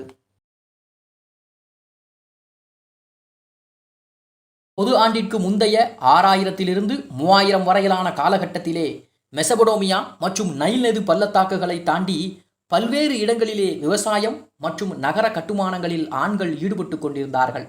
நிலையான நீர்ப்பாசன வசதிகளும் வருடம் முழுவதும் உணவு உற்பத்திக்கான சாத்தியங்களும் இருக்கும் பட்சத்தில் வேட்டையாடுதல், நாடோடி போல் அலைதல் ஆகியவற்றை மக்கள் கைவிட்டார்கள். மேல் டைக்ரீஸ் பகுதியில் அசிரிய இன மக்கள் இந்த காலகட்டத்தில் நகரங்களை நிர்மாணித்துக் கொண்டிருந்தார்கள். ஆசிய மைனர் பள்ளத்தாக்குகள், மத்திய தரைக்கடலோர பகுதிகள் மற்றும் சுற்றி இருக்கக்கூடிய தீவுகளில் சிறு சமூகங்கள் நாகரிகங்களாக வளர்ச்சி பெற துவங்கினார்கள். இதே காலகட்டத்திலே மனித வாழ்க்கைக்கு இணையான வளர்ச்சிகள் இந்தியாவிலும் சீனாவிலும் ஏற்கனவே நிலை பெற்றிருந்தன. ஐரோப்பாவில் இருக்கக்கூடிய மீன்கள் நிறைந்த ஏரிக்கரைகளில் மனிதர்கள் குடியிருப்புகளை கட்டிக்கொண்டு விவசாயத்திற்கு பதிலாக வேட்டையாடுதலிலும் மீன்பிடித்தலிலும் கவனம் செலுத்தினார்கள். நிலப்பகுதி கடினமாகவும் வறண்டும் அடர்ந்த காடுகளாகவும் நிச்சயமற்ற பருவங்களோடு இருந்ததால் பிரத்யேக கருவிகளுடன் மட்டுமே மனித வாழ்க்கை வாழத்தக்கதாக விளங்கியது. இதுபோன்ற ஆதி பழமை நாகரிக சூழலிலே மக்கள் குடியிருப்புகளை அமைத்து வாழ தண்ணீரும் சூரிய வெளிச்சமும் மிதமான தட்பவெப்பமும் அவசியமாக இருந்தது. மனிதரின் அடிப்படை தேவைகள் கிடைக்காத பட்சத்திலே ஓரிடத்தில் குடியேறாமல் நாடோடிகளாக வேட்டையாடியும் புல்வெளிகளை தேடி ஓடியும் வாழ்வதற்கு முயற்சி எடுத்தார்கள். வேட்டையிலிருந்து ஆடு மாடு மேய்ச்சலுக்கு மாறும் பரிணாம வளர்ச்சி என்பது படிப்படியாகவும் சீராகவும் தான் இருந்திருக்க வேண்டும். ஆசியாவில் காட்டு கால்நடைகள் அல்லது காட்டு குதிரைகளை வேட்டையாடிய மனிதருக்கு அவற்றை பிடித்து பழக்கி சொந்தமாக்கி கொள்ளவும் சொத்தாக்கி கொள்ளவும் எண்ணம் வந்திருக்க வேண்டும். இதன் காரணமாகத்தான் வேட்டை நாய்கள், ஓநாய்கள் மற்றும் பிராணிகளை உண்ணும் காட்டு விலங்கில் இருந்து அவற்றை காப்பாற்றி வீட்டில் வளர்க்கவும் துவங்கி இருக்கிறார்கள். அதை போல விவசாயிகளின் அதிபழமை நாகரிகங்கள் ஆற்று பள்ளத்தாக்குகளில் வேகமாகவும் பரவிக்கொண்டிருந்தது. அதே தருணத்திலே குளிர்கால மேய்ச்சலுக்கும் கோடைகால மேய்ச்சலுக்கும் அங்கும் இங்குமாக மாறி மாறி வாழும் வித்தியாசமான நாடோடி வாழ்க்கையும் பரவலாகி கொண்டிருந்தது. விவசாயிகளை விடவும் நாடோடிகள் முற்றிலும் வேறுபட்டவர்களாகவும் பலசாலிகளாகவும் இருந்தார்கள். ஆனால் வளம் குறைந்தவர்களாகவும் எண்ணிக்கையில் அதிகம் இருந்தவர்களாகவும் இருந்தார்கள். நிரந்தரமான வழிபாட்டு இடங்களோ அமைப்பு ரீதியான பூசாரிகளோ அவர்களிடத்தில் இல்லை. பகட்டான வாழ்க்கை இல்லை என்றாலும் கூட வளர்ச்சி பெறாத வாழ்க்கை என்றும் எண்ணிவிடக்கூடாது. பல வழிகளில் இந்த சுதந்திரமான வாழ்க்கை மண்ணை உழுது வாழும் விவசாயிகளின் வாழ்க்கையை விடவும் முழுமையான வாழ்க்கையாக இருந்தது. இந்த குழுவிலே தனிநபருக்கு தன்னம்பிக்கை அதிகமாக இருந்தது. மருத்துவரை விடவும் தலைவர் முக்கியமானவராக கருதப்பட்டார். மிகப்பெரிய நிலப்பரப்புகளுக்கு தொடர்ந்து இடம்பெற்று இடம்பெயர்ந்த காரணத்தால் வாழ்க்கை தொடர்பான நாடோடியின் பார்வை பறந்து விரிந்து காணப்பட்டது. குடியேறிய நிலத்தின் எல்லைகளை இங்கும் அங்குமாக தொட்டுக்கொண்டு சென்றார்கள். தென்படும் புதிய முகங்கள் பழக்கப்பட்டு போயின. மேய்ச்சல் நிலங்களுக்காக சக போட்டி பழங்குடி மக்களிடத்திலே சேர்ந்து திட்டமிட வேண்டியும் இருந்தது. மலைக்கணவாய்கள் மற்றும் பாறைகளின் வழியே பயணப்பட்ட காரணத்தால் உழும் விவசாயியை விடவும் கனிம வளங்களை பற்றி நன்கு அறிந்திருந்தார்கள். அவர்கள் மிகச்சிறந்த உலோகவியலாளர்களாகவும் இருந்திருக்கக்கூடும். வெண்கலம் மற்றும் இரும்பு உருக்குதல் நாடோடிகளின் கண்டுபிடிப்புகள். மத்திய ஐரோப்பாவில் கண்டுபிடிக்கப்பட்ட இரும்பு தாதுக்களை உருக்கி தயாரிக்கப்பட்ட கருவிகள் பண்டைய நாகரிகங்களுக்கு முற்பட்டவை என ஆய்வுகள் தெரிவிக்கின்றன. ஆங்காங்கே குடியேறிய இந்த மக்கள் ஆடைகள், பானைகள், விருப்பமான பொருட்களையும் தயாரித்துக் கொண்டார்கள். விவசாயம் மற்றும் நாடோடி ஆகிய இரு வாழ்க்கை முறைகள் வேறுபட்ட நிலையில் இரண்டுக்கும் இடையே கொள்ளையையும் வர்த்தகத்திலே பொறாமையையும் தவிர்க்க முடியாதவையாக மாற்றியது. பாலைவனங்களையும் பருவகால மாற்றங்களையும் உள்ளடக்கிய நிலங்களை கொண்ட சுமேரியாவிலே விவசாய நிலங்களுக்கு அருகே நாடோடிகள் முகாமிடுவதும் வர்த்தகத்தில் ஈடுபடுவதும் திருடுவதும் வழக்கமாக நடைபெற்றன. இது ஜிப்சிகளின் செயல்பாடுகளை போல் இருந்தது என்று கூறலாம். அதை போல வேடர்கள் விலை உயர்ந்த கற்கள், உலோகம், தோல் ஆகியவற்றை கொடுத்து பண்டமாற்று முறையிலே பானைகள், மணிகள், கண்ணாடிகள், ஆடைகள் ஆகியவற்றையும் பெற்றுக்கொண்டார்கள். அதைப்போல சுமேரியா மற்றும் எகிப்தின் ஆரம்பகால நாகரிகங்களில் 3 முக்கிய பிராந்தியங்களிலும் 3 வகையான நாடோடு வாழ்க்கையை உள்ளடக்கிய மக்கள் காணப்பட்டார்கள். ஐரோப்பாவின் அடர்ந்த காடுகளிலே பொன்னிற நாட்டிக் மக்கள், வேட்டைக்காரர்கள், மேய்ப்பர்கள் வாழ்ந்து கொண்டிருந்தார்கள். பொது ஆண்டிற்கு முந்தைய 1500களிலே பழமை நாகரிகங்களில் இந்த இன மக்கள் மிக குறைவாகவே காணப்பட்டார்கள். கிழக்காசிய புல்வெளிகளில் பல்வேறு மங்கோலிய இனத்தவர்களும் கூணர்களும் குதிரைகளை வீட்டு விலங்குகளாக பழக்கி வந்தார்கள். கோடை மற்றும் குளிர் பருவ காலங்களிலே இடம் விட்டு இடம் முகாம்களை அமைக்கும் போது போக்குவரத்திற்காக குதிரைகளை பயன்படுத்தினார்கள். நார்டிக் மற்றும் ஹன்னிஷ் மக்கள் ஒருவரிடம் இருந்து மற்றொருவர் ரஷ்யாவின் சதுப்பு நிலங்களாலும் காஸ்பியன் கடலாலும் அப்போது பிரிக்கப்பட்டிருந்தார்கள். அப்பொழுது ரஷ்யா முழுவதும் சதுப்பு நிலங்களும் ஏரிகளுமே நிறைந்திருந்தது. இன்னும் வறண்டு கிடக்கும் சிரியா மற்றும் அரேபிய பாலைவனங்களிலும் செமிட்டிக் இனங்களை சார்ந்த வெண்மை அல்லது பழுப்பு நிற மக்கள் மேய்ச்சல் நிலங்களை தேடி செம்மறியாடுகள், கழுதைகள் மற்றும் ஆடுகளை ஓட்டிச் சென்றார்கள். தெற்கு பாரசீகம், ஈலமைட்டுகள் ஆகியவற்றிலிருந்து வந்த செமிட்டிக் மக்களான நீக்ராய்டு மக்களே பண்டைய நாகரிகத்துடன் நெருங்கிய தொடர்பு கொண்ட முதல் நாடோடிகள் ஆவார்கள். வர்த்தகர்களாகவும் கொள்ளை அடிப்பவர்களாகவும் வந்தவர்களுள் பலசாலிகள் தலைவர்களாக உருவெடுத்து அரசர்களாகவும் மாறினார்கள். பொது ஆண்டிற்கு முந்தைய 2750களிலே மிகப்பெரிய செமிட்டிக் தலைவரான சர்கான் என்பவர் பாரசீக வளைகுடா முதல் மத்திய தரைக்கடல் வரை சுமேரியா முழுவதையும் வெற்றி கொண்டார். அவரது மக்களான அக்கேடியர்கள் சுமேரிய எழுத்தையும் கற்றுக்கொண்டார்கள். அதிகாரிகளும் கற்றவர்களும் சுமேரிய மொழியை ஏற்றுக்கொண்டார்கள். எலாமைட்ஸ் வெள்ளத்தில் மூழ்கியதை தொடர்ந்து அடுத்த 2 நூற்றாண்டுகளிலே அவரது சாம்ராஜ்யம் சரிய துவங்கியது. அமோரேட் என்னும் புதிய வகை செமிட்டிக் மக்கள் சுமேரியா மீது தங்கள் ஆட்சியை நிறுவினார்கள். சிறு ஆற்றங்கரை நகரான பாபிலோனியாவை தலைநகரமாக கொண்டு முதல் பாபிலோனிய சாம்ராஜ்யத்தையும் அவர்கள் நிறுவினார்கள். பொது ஆண்டிற்கு முந்தைய 2100 பாபிலோனிய வம்சத்தை சார்ந்த மாமன்னர் ஹமுராபி உருவாக்கிய சட்டங்களே இன்றளவிலும் வரலாற்றின் புராதன சட்டங்களாக கருதப்படுகிறது. அதைப்போல மெசபடோமியாவை விடவும் குறுகலான நைல் பள்ளத்தாக்குகள் நாடோடிகளின் படையெடுப்பை தடுத்து நிறுத்தியது. ஆனால் ஹமுராபி ஆட்சி காலத்தில் எகிப்தின் மீது செமிட்டிக்கள் வெற்றிகரமான படையெடுப்பை அடுத்து பல நூற்றாண்டுகளுக்கு ஃபாரோக்கள், ஹைக்சோஸ் அல்லது மேய்ப்பர் அரசர்களின் ஆட்சி தொடர்ந்து கொண்டிருந்தது. செமிட்டிக் வெற்றியாளர்கள் எகிப்தியர்களுடன் எப்போதும் ஒருங்கிணையவில்லை. அந்நியர்களாகவும் காட்டுமிராண்டிகளாகவும் விரோதிகளாகவுமே கருதப்பட்டார்கள். நிறைவாக பொது ஆண்டிற்கு முந்தைய 1600களில் மக்களின் எழுச்சி காரணமாக செமிட்டிக் வெற்றியாளர்கள் வெளியேற்றப்பட்டார்கள். இருந்தாலும் செமிட்டிக் இன மக்களின் வருகை சுமேரியர்களுக்கு நன்மையையே தந்தது. இரு இனங்களும் ஒன்றிணைந்ததால் பாபிலோனிய சாம்ராஜ்யம் தனது மொழியிலும் குணத்திலும் முழுமையான செமிட்டிக் தன்மை கொண்டதாகவே உருமாறியது என்றே கூறலாம். ஏறக்குறைய 25,000 ஆண்டுகளுக்கு முன்பே படகுகள் பயன்பாட்டுக்கு வந்திருக்க வேண்டும் என்று கூறுகிறார்கள். அதே சமயம் நியோலித்திக் ஆரம்ப காலகட்டத்திலேயே மரக்கட்டை அல்லது காற்றடித்த தோல்பை உதவியோடு மனிதன் தண்ணீரிலே மிதக்க கற்றுக்கொண்டிருந்தான். அதை போல எகிப்திலும் சுமேரியாவிலும் கூடை போல் பின்னப்பட்டும் தோலால் மூடப்பட்டும் படகுகள் தயாரிக்கப்பட்டன. அயர்லாந்து, வேல்ஸ் மற்றும் அலாஸ்காவிலே நீர்நாய் தோலால் தயாரிக்கப்பட்ட படகுகள் சமீபம் வரைக்கும் பெஹரிங் ஜலசந்தியை கடக்க பயன்பாட்டில் இருந்தன என்பதும் குறிப்பிடத்தக்கது. மரக்கட்டைகளால் ஆன ஆழமான படகுகளும் பின்பு கப்பல்களும் இயல்பாகவே அடுத்தடுத்து கண்டுபிடிக்கப்பட்டன. உலகின் பெரும்பான்மை மக்களால் கூறப்படுகின்ற பெருவெள்ளம் பற்றிய தகவல்களையும் கூட இன்றைய அறிவியலாளர்கள் உறுதிப்படுத்தியிருக்கிறார்கள் என்பதும் குறிப்பிடத்தக்கது. அதை போல எகிப்தில் பிரமிடுகளின் கட்டுமானங்களுக்கு முன்பே செங்கடல், மத்திய தரைக்கடல் மற்றும் பாரசீக வளைகுடாவில் ஏராளமான கப்பல்கள் பொது ஆண்டிற்கு முந்தைய 7000களிலே மிதந்து கொண்டிருந்தன.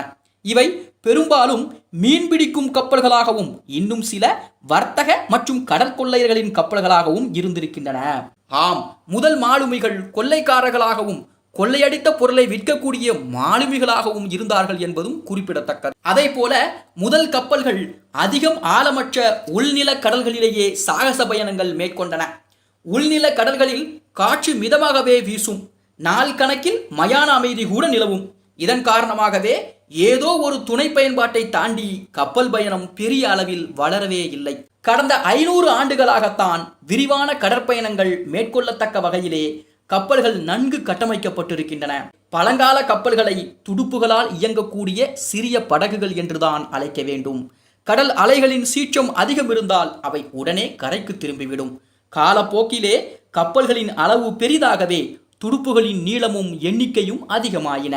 இவற்றை இயக்க சிறைபிடிக்கப்பட்ட போர்க்கைதிகளையும் அடிமைகளையும் பயன்படுத்தினார்கள். இதனால் போர்க்கைதிகளுக்கும் அடிமைகளுக்குமான தேவையும் கூட பெருக துவங்கியது. சிரியா மற்றும் அரேபிய பிராந்தியங்களிலே செமிட்டிக் மக்கள் அலைந்து திரிபவர்களாகவும் நாடோடிகளாகவும் காணப்பட்டார்கள் என்று ஏற்கனவே கூறியிருந்தோம் அல்லவா? அவர்கள் சுமேரியாவை வீழ்த்தி முதல் அகேடிய மற்றும் பாபிலோனிய சாம்ராஜ்யங்களையும் நிறுவினார்கள். மேற்கே இதே செமிட்டிக் மக்கள் கடற்கரை பகுதிகளையும் ஆக்கிரமிக்க துவங்கினார்கள். மத்திய தரைக்கடலின் கிழக்கு கடற்கரையோரம் வரிசையாக துறைமுக நகரங்களையும் இவர்கள் உருவாக்கினார்கள். இதிலே டயர் மற்றும் சிடான் ஆகியவை முக்கிய நகரங்களாகும்.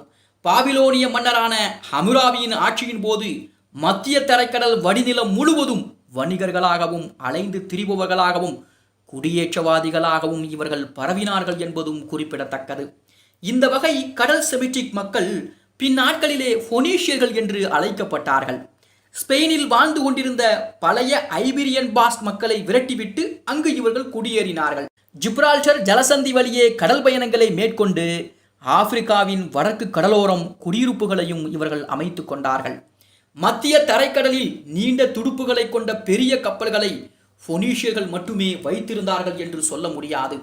அந்த கடலின் கரையோரங்களிலும் தீவுகளிலும் ஏற்கனவே ஏராளமான நகரங்களும் ஊர்களும் காணப்பட்டன. இங்கு வசித்து வந்த ஏஜியன் இன மக்கள் இரத்தத்தாலும் மொழியாலும் மேற்கே பாஸ்க், தெற்கே பெர்பர் மற்றும் எஜிப்தியர்களோடும் தொடர்பில் இருந்தார்கள். நம்முடைய வரலாற்று வரிசையில் பிற்பகுதியில் வர இருக்கின்ற கிரேக்கர்களோடு இவர்களை குழப்பிக் கொள்ளக்கூடாது. இவர்கள் கிரேக்கர்களுக்கும் முந்தைய இனத்தை சார்ந்தவர்கள் என்றாலும் கூட கிரேக்கம், ஆசியா மைனர், மைசினே, ட்ராய், கிரீட், கனோசஸ் ஆகிய நகரங்களிலே பெரிய குடியிருப்புகளை இவர்கள் ஏற்படுத்தி இருந்தார்கள் என்பதும் குறிப்பிடத்தக்கது. அதே போல எகிப்து வரலாற்றுக்கு உரிய அதே பண்டைய பாரம்பரிய பெருமை ஹனோசஸ் நகருக்கும் உண்டு. இரண்டு நாடுகளுமே பொது ஆண்டிற்கு முந்தைய 4000 கடல் வணிகத்திலே தீவிரமாக ஈடுபட்டார்கள். பொது ஆண்டிற்கு முந்தைய 2500 அதாவது முதலாம் சார்கான் மற்றும் ஹமிராபி ஆகியோர் ஆட்சிகளின் இடைப்பட்ட காலகட்டத்திலே கிரேச்சன் நாகரிகம் உச்சத்தில் இருந்தது.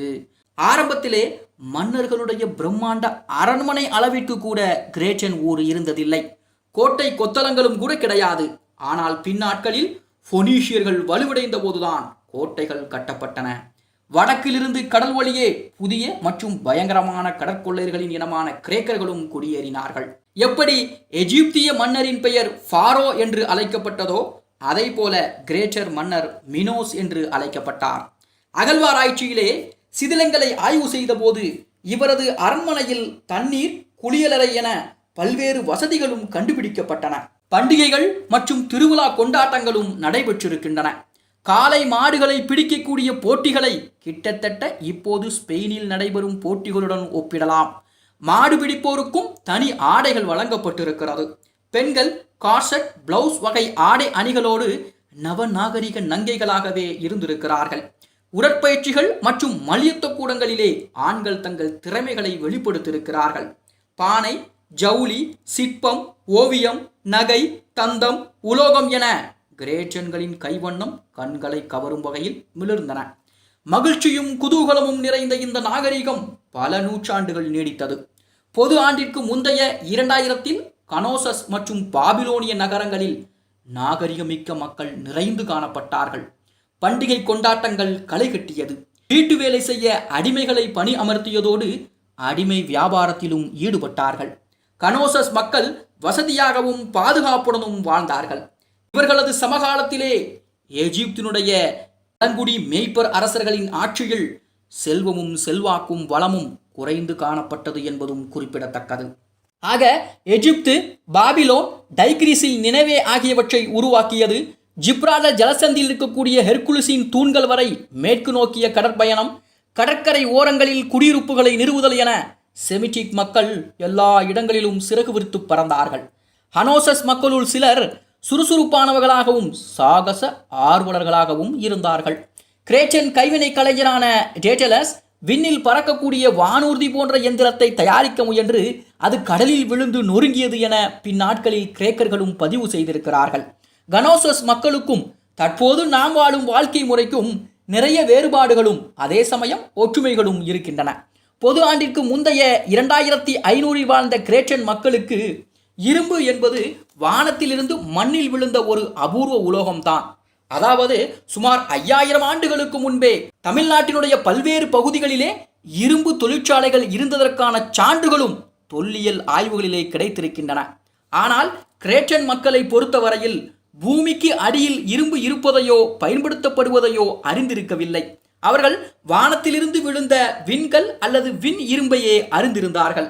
ஆனால் இன்றைக்கு மண்ணிலிருந்து எடுக்கப்படும் இரும்புதான் உலகெங்கும் பயன்பாட்டில் உள்ளன என்பதும் குறிப்பிடத்தக்கது.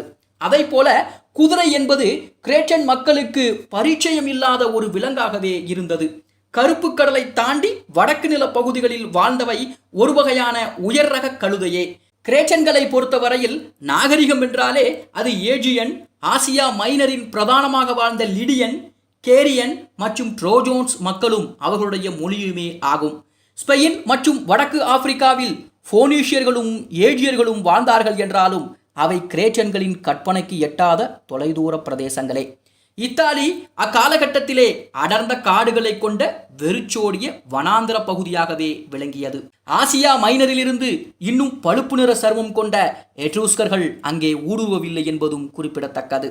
அதை போல கிரேட்ட கணவான் ஒருவர் சிறைபிடிக்கப்பட்ட கைதிகளை பார்வையிடுவதற்காக துறைமுகத்துக்கு சென்ற போது அங்கே நீல கண்களுடன் சிவந்த நிறம் கொண்ட கைதியை பார்த்தார். அவனோடு பேச முயற்சித்த போது புரியாத மொழியில் அர்த்தமில்லாமல் பதிலளிப்பது போல உணர்ந்தார். கருங்கடலை தாண்டி எங்கோ ஓரிடத்திலிருந்து வந்த இரக்கப்படத்தக்கவன் போல அவன் தோன்றினான். உண்மையில் அவன் ஓர் ஆரிய பழங்குடி வம்சாவளியை சார்ந்தவன். இந்த இனம் மற்றும் கலாச்சாரம் குறித்து இந்திய வரலாறு என்ற தொடரிலே ஏற்கனவே நாம் பார்த்திருக்கிறோம் என்றாலும் கூட உலக வரலாற்றிலும் அவர்களை பற்றி பார்க்க வேண்டும். மண்ணின் மேல் தோன்றிய நாகரிகங்களிலேயே முதன்மையானதாக கருதப்படுகின்ற எகிப்து மனித வரலாற்றின் பொற்கால அடையாளமாக விளங்குகிறது. அந்த நாகரிகம் துவங்கி வளர்ந்ததற்கு ஒரே காரணம் இருந்தது என்று சொன்னால் அது நைல் நதி. சுமார் 6650 கிலோமீட்டர் நீளமுடைய இந்த நதி ஆப்பிரிக்காவின் இதயத்திலிருந்து வடக்கு நோக்கி பாய்ந்தது. எகிப்து முழுவதையும் செழிக்கச் செய்து மறுபடியும் தனது நீரை கடலுக்குள் தந்து மூடுகிறது. எகிப்து என்பது நைல் நதியின் குழந்தை என்பது வரலாற்று உண்மை மட்டுமல்ல, அது அந்த நாகரிகத்தின் உயிருமாகும். நைல் நதி இல்லாமல் எகிப்து இருக்காது. பாலைவனங்களால் சூழப்பட்ட அந்த நிலப்பரப்பில் வாழ்வும் வளமும் இருக்க காரணமாக அமைந்தது நைல் நதி. ஒவ்வொரு வருடமும் காய்ந்து சுருங்கிய மண்ணுக்கு இளம் வாழ்க்கையை ஊட்டும் கரிசலாக அதன் வெள்ளப்பெருக்குகள் செயல்பட்டன. நதியினுடைய வருகைக்கு ஒற்ற வகையில்தான் இயற்கை சுழற்சியும் எகிப்தியர்களின் வாழ்க்கை முறையையும் அது வடிவமைத்தது. அவர்களின் காலண்டரே நைல் நதியின் வெள்ள நீர் வருகையை அடிப்படையாக கொண்டிருந்தது. நதியை கண்காணிப்பதற்காகவே அவர்களுக்கு கணிதம், விண் அறிவு, காலமுறை கணிப்பு ஆகியவையும் உருவானது. நதியின் இடதுபுறமும் வலதுபுறமும் நீளமாக பரவிய வரலாற்று நகரங்களான தெப்ஸ், மெம்பிஸ், ஹெலியோபோலிஸ் போன்றவை உருவானதும் நதி வடிவமைத்த நிலங்களில்தான். நைல் நதியின் வெள்ள நீர் ஆண்டுதோறும் ஜூலை மாதத்திலே எத்தியோப்பிய மலைகளில் பெய்யும் கனமழையால் ஏற்படக்கூடியது. அதன் காரணமாக அந்த இடங்களில் உண்டாகும் நீர்ப்பெருக்கம் தாழ்வான எகிப்து நிலப்பரப்பை நோக்கி வர அங்கு நதி கரைகளை தாண்டி பரவி கருப்பு சாம்பல் நிறமான கரிசல் மண்ணை பரப்பியபடி அக்டோபர் மாதம் வரை வெள்ளத்திலேயே இருந்து கொண்டிருக்கும். பின்பு நதி எளிதாக திரும்பி நிலத்தில் ஈரமும் ஊட்டமும் விட்டுவிட்டு மறைந்துவிடும். இதுவே அடுத்த ஆண்டு வரை செழிப்பை ஏற்படுத்தக்கூடியதாகவும் இருக்கும். இந்த நேரத்தில் தான் விவசாயம், விதை விதைத்தல், அறுவடை செய்தல் என ஒவ்வொரு நிலம் சார்ந்த பணிகளும் தொடர்ந்து கொண்டிருந்தன. அதாவது நதி இயற்கையாகவே ஒரு காலண்டரை உருவாக்கியது. எகிப்தியர்களும் அதனை ஒட்டி வாடும் வழியை கட்டியமைத்தார்கள். அதை போல எகிப்தியர்களின் விவசாய அறிவும் அற்புதமானது. புனித நதியின் கரையோரங்களில் அவர்கள் நெல், கோதுமை, பருத்தி, தேங்காய் போன்றவை மட்டுமின்றி பல்வேறு காய்கறிகள் மற்றும் தாவரங்கள் ஆகியவற்றையும் பெருமளவில் வளர்த்தார்கள். நைல் நதியை பயன்படுத்தி தண்ணீர் பங்கீடு செய்யும் நவீன வடிகால் அமைப்புகளும் கிணறுகளும் நீர் மேலாண்மை முறைகளும் உருவாக்கப்பட்டன. இந்த நீர்ப்பாசன அமைப்புகளால் மக்களிடையே ஒரு வகையான ஒற்றுமை மற்றும் அதிகார அமைப்பும் உருவானது. அவை அரசாங்கம், குருமார்கள், பணியாளர்கள் ஆகியவற்றை உள்ளடக்கிய ஒரு நாகரீக கட்டமைப்புக்கும் வழிகாட்டியது. எகிப்தின் அரசியல் அமைப்பும் நைலின் ஓட்டத்தோடு இணைந்துதான் வளர்ந்தது. பண்டைய எகிப்தில் நதி பாயும் திசையை தளமாக கொண்டு மேற்கு எகிப்து மற்றும் கிழக்கு எகிப்து என 2 பிரிவுகள் இருந்தன. பின்பு இரண்டையும் ஒன்றிணைத்த மன்னர்கள் உருவான போது ஒரு மத்திய அதிகார அரசாங்கமும் தோன்றியது. இவையே பிற்காலத்தில் பாரோக்களின் ஆட்சியான வலிமையான அரசாட்சிக்கும் வித்திட்டது. பாரோக்கள் என்பது வெறும் அரசர்கள் மட்டுமல்ல, அவர்கள் தெய்வத்தின் பிரதிநிதியாகவே அந்த மக்களால் கருதப்பட்டார்கள். அவர்களது அதிகாரம் நைல் நதியின் கொடைகளோடு இணைந்தே பரிணமித்தது. அதாவது நைல் நதியில் வெள்ளம் சரியாக வரவில்லை என்றால் அது பாரோக்களின் தவறாகவே கருதப்பட்டது. எனவே பாரோக்களுக்கும் நைலுக்கும் நேரடி ஆன்மீக பிணைப்பு இருந்தது என்பதும் குறிப்பிடத்தக்கது. அதை போல எகிப்திய சமயமும் நைல் நதியின் பேரொளியால் வளர்ந்ததே. நைல் என்பது வெறும் நீர் நதி மட்டுமல்ல, அது வாழ்க்கையின் அருளும் இறப்பின் பாதையும் என அந்த மக்கள் கருதினார்கள். நதியின் கிழக்கு பக்கம் வாழ்வை குறிப்பதற்காகவும் மேற்கு பக்கம் இறப்பை குறிப்பதற்காகவும் இருந்தது. அதனால்தான் மரண மடங்களும் பிரமிடுகளும் மேற்கு பக்கத்தில் தான் கட்டப்பட்டன. அவர்கள் நதி உதயத்தின் மூலமாக உயிர் பிறந்ததாகவும் நதியின் அஸ்தமனத்தின் மூலமாக மரணம் நிகழ்வதாகவும் நம்பினார்கள். இதனால் தங்கள் இறந்த அரசர்களை வாழ்வின் தொடர்ச்சியாக கருதி அவர்களுக்காக பிரமிடுகள், பூத உடல் பாதுகாப்பு முறைகள், மரண புத்தகங்கள், சடங்குகள் போன்றவற்றையும் உருவாக்கினார்கள். இந்த கலாச்சாரங்கள் நைல் நதியின் பாதையில் நெடுகவும் பரவியிருந்தது. நைல் நதியின் ஒவ்வொரு கிளைகளும் எகிப்தின் வரலாற்றை கட்டி எழுப்பியது. அதற்கான நதி ஒழுங்குகள், தடுப்பணைகள், செயற்கை நீர் ஓடைகள் போன்றவை அரசால் கட்டுப்படுத்தப்பட்டன. இது மத்திய அரசின் அதிகாரத்தை அதிகரிக்க செய்து மக்களிடம் இருந்து வரி வசூலிப்பது, தொழிலாளர்களை ஒருங்கிணைப்பது, நீர் பங்கீடு செய்வது, இவை அனைத்தும் ஒரு திட்டமிடலின் மூலமாகவே நடத்தப்பட்டன. இவையெல்லாம் ஒரு நாகரீக வளர்ச்சிக்கான அடிப்படைகள். குறிப்பாக நைல் நதியின் பக்கங்களிலேயே கல்வி, கணிதம், மருத்துவம், நட்சத்திர கணிப்பு ஆகிய அறிவுகள் தோன்றி வளர்ந்தது. ஒவ்வொரு வெள்ள காலமும் ஒரு அறிவியல் சோதனையை உண்டாக்கியது. அதனை கணிப்பது, ஆவியை ஆழ்தல் போன்ற கருதுகோள்கள் நவீன கணித்தலில் எதிரொலித்தன. ஒவ்வொரு வெள்ள காலமும் ஒரு அறிவியல் சோதனையை உண்டாக்கியது. எகிப்தியர்கள் நைலை கடவுளாகவே வழிபட்டார்கள். ஹாபி எனும் நதி தெய்வம் செழிப்பையும் நல்லெண்ணங்களையும் உருவாக்குகிறது என்று கருதினார்கள். நதியில் உண்டான பேரழிவுகளுக்கும் அதன் கொடையாய் வரும் அருளுக்குமான இரட்டை பிரதி போல ஹாபியை நம்பினார்கள். ஹாபி ஒருவரில் இருவர் போல் காட்சியளித்தான். ஒரே உடலில் 2 முகம். அவருக்காக கோவில்கள், சிற்பங்கள், பாடல்கள், பூஜைகள் என்று பல வழிபாடுகள் நடந்தன. இது நைலுக்கு எவ்வளவு முக்கியத்துவம் கொடுக்கப்பட்டது என்பதை காட்டுகின்றது. நைல் நதி வேளாண்மையின் மூலாதாரம் மட்டுமல்ல, அது வர்த்தக வழியாகவும் விளங்கியது. அதன் வழியாக பல நகரங்கள் ஒருவருடன் ஒருவர் வணிகம் செய்தன. கட்டடக்கலையும் கலை பொருட்களும் தையல் மற்றும் நெசவு தொழில்களும் நதிக்கரை ஓரங்களிலேயே அதிகம் வளர்ந்தன. பாரம்பரிய கிராமங்கள், திருக்கோயில்கள், நாடக அரங்குகள், கல்வி மையங்கள் அனைத்தும் நதியை ஒட்டியே தோன்றியது. இந்த இடங்கள் சமூக வாழ்வின் மையமாகவும் கருதப்பட்டது. அதே நேரத்தில் நைல் நதி எகிப்தை உலகெங்கும் புகழ்பெற்ற நாகரிகமாகவும் மாற்றியது. அந்த நதிதான் எகிப்தின் எல்லைகளையும் வரையறுத்தது. அந்த நதிதான் அதன் பாதுகாப்பையும் உறுதிப்படுத்தியது. மற்ற நாடுகள் எகிப்தை அடைய வேண்டுமானால் நைலை கடக்க வேண்டியிருந்தது. இதனால்தான் பல அந்நியர்களும் நைல் வழியாகவே எகிப்தில் நுழைந்தார்கள். ஹிக்ஸோஸ், அசிரியர்கள், கிரேக்கர்கள், ரோமானியர்கள் என பலரும் நைல் வழியாக எகிப்தில் புகுந்து அதன் கலாச்சாரத்தை பாதித்தார்கள். ஆனாலும் அந்த நதி எப்போதும் தன் மக்களுக்கு மட்டுமே அருள் பொழிந்தது. எத்தனை பேர் வந்தாலும் நைல் நதியின் அடையாளம் எகிப்துடன் மட்டுமே பின்னி கிடந்தது. நைல் என்பது எகிப்தியர்களுக்கான கல்விக்கூடமாகவே இருந்தது. அதன் அண்மையில் இருக்கக்கூடிய பள்ளிகள், கோவில்கள், நூலகங்கள் அனைத்தும் அவர்களின் பொக்கிஷங்களாக இருந்தன.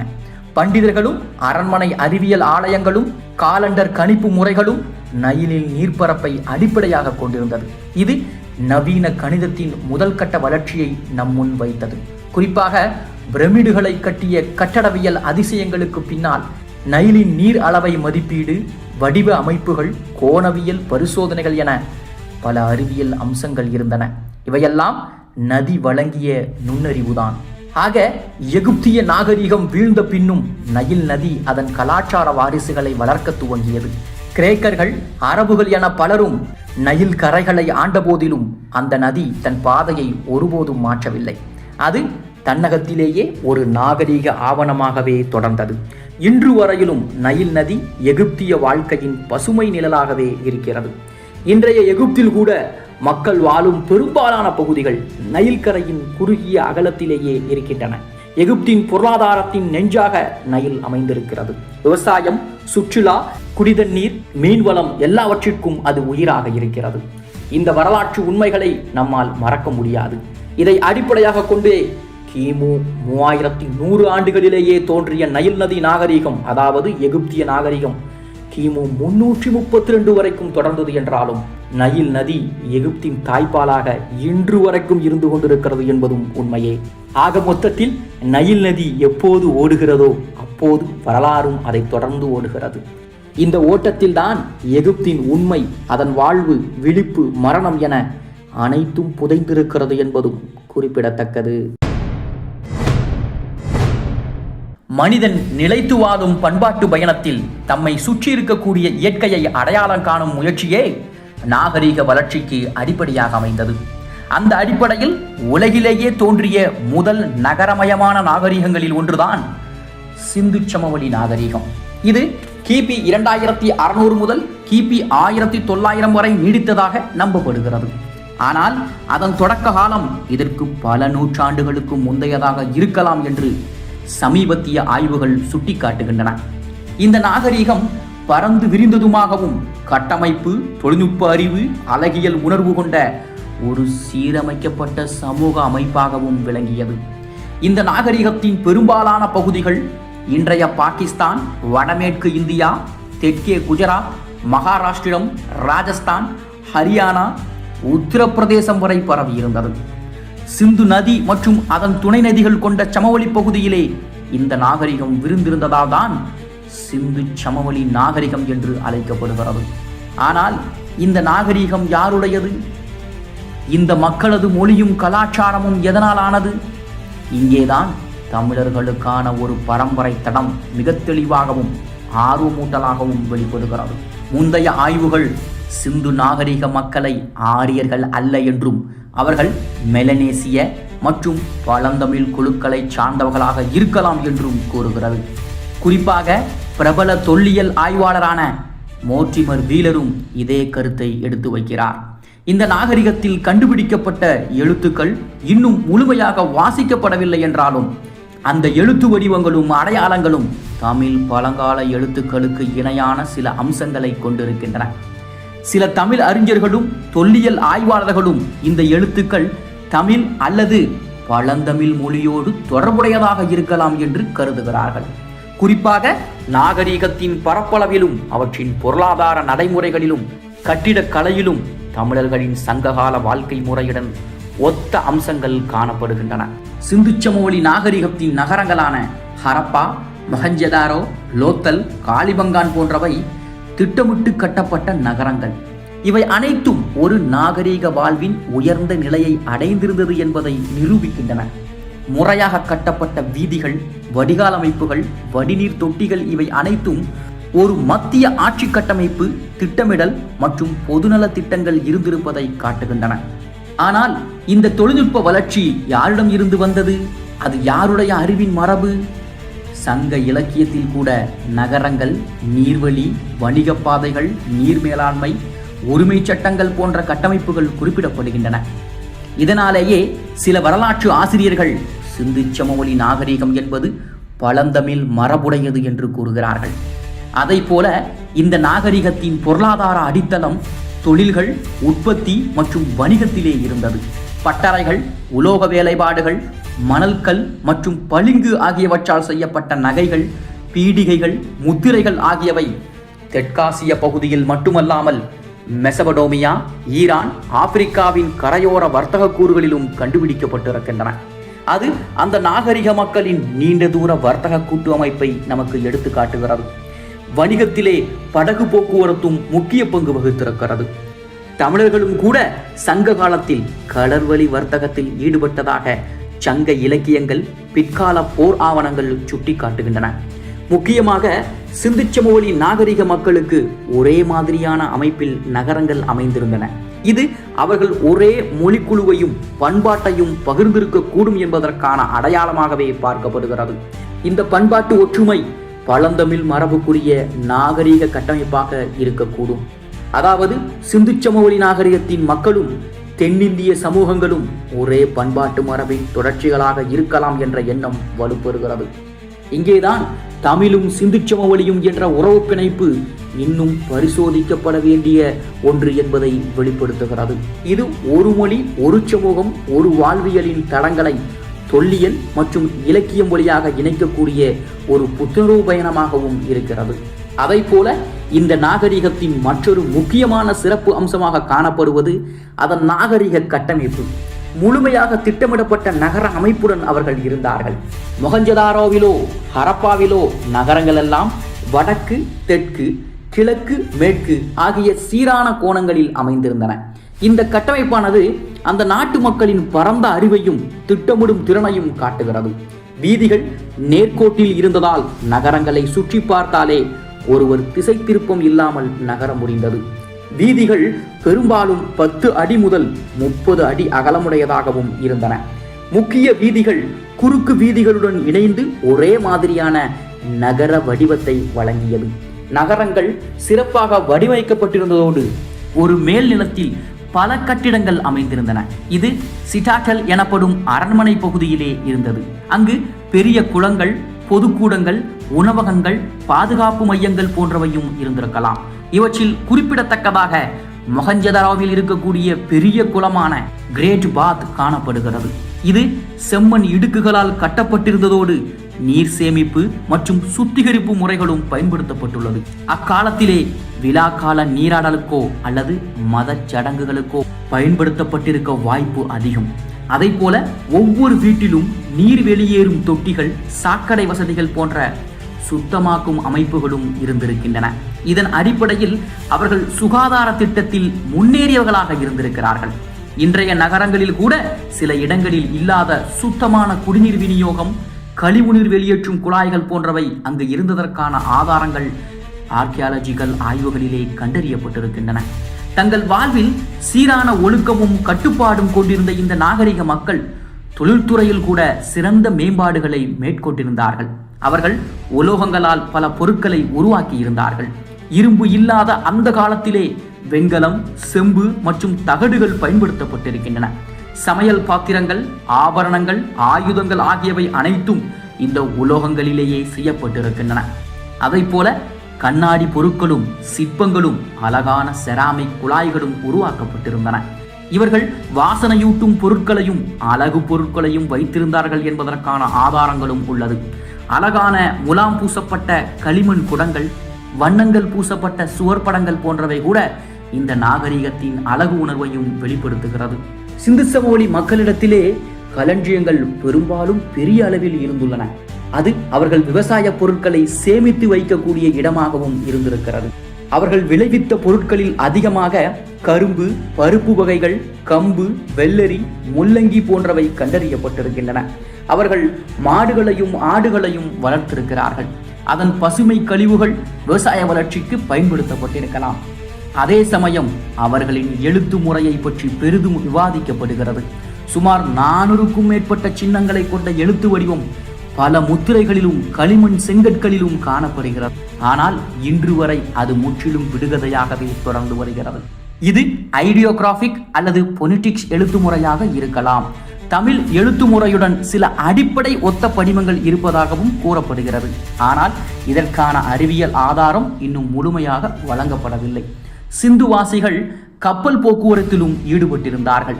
மிகப்பெரிய துறைமுகமான லோத்தல் குஜராத் பகுதியிலே கண்டறியப்பட்டிருக்கிறது. இது திட்டமிடப்பட்ட துறைமுகம் என்பதையும் நாம் நினைவில் கொள்ள வேண்டும்.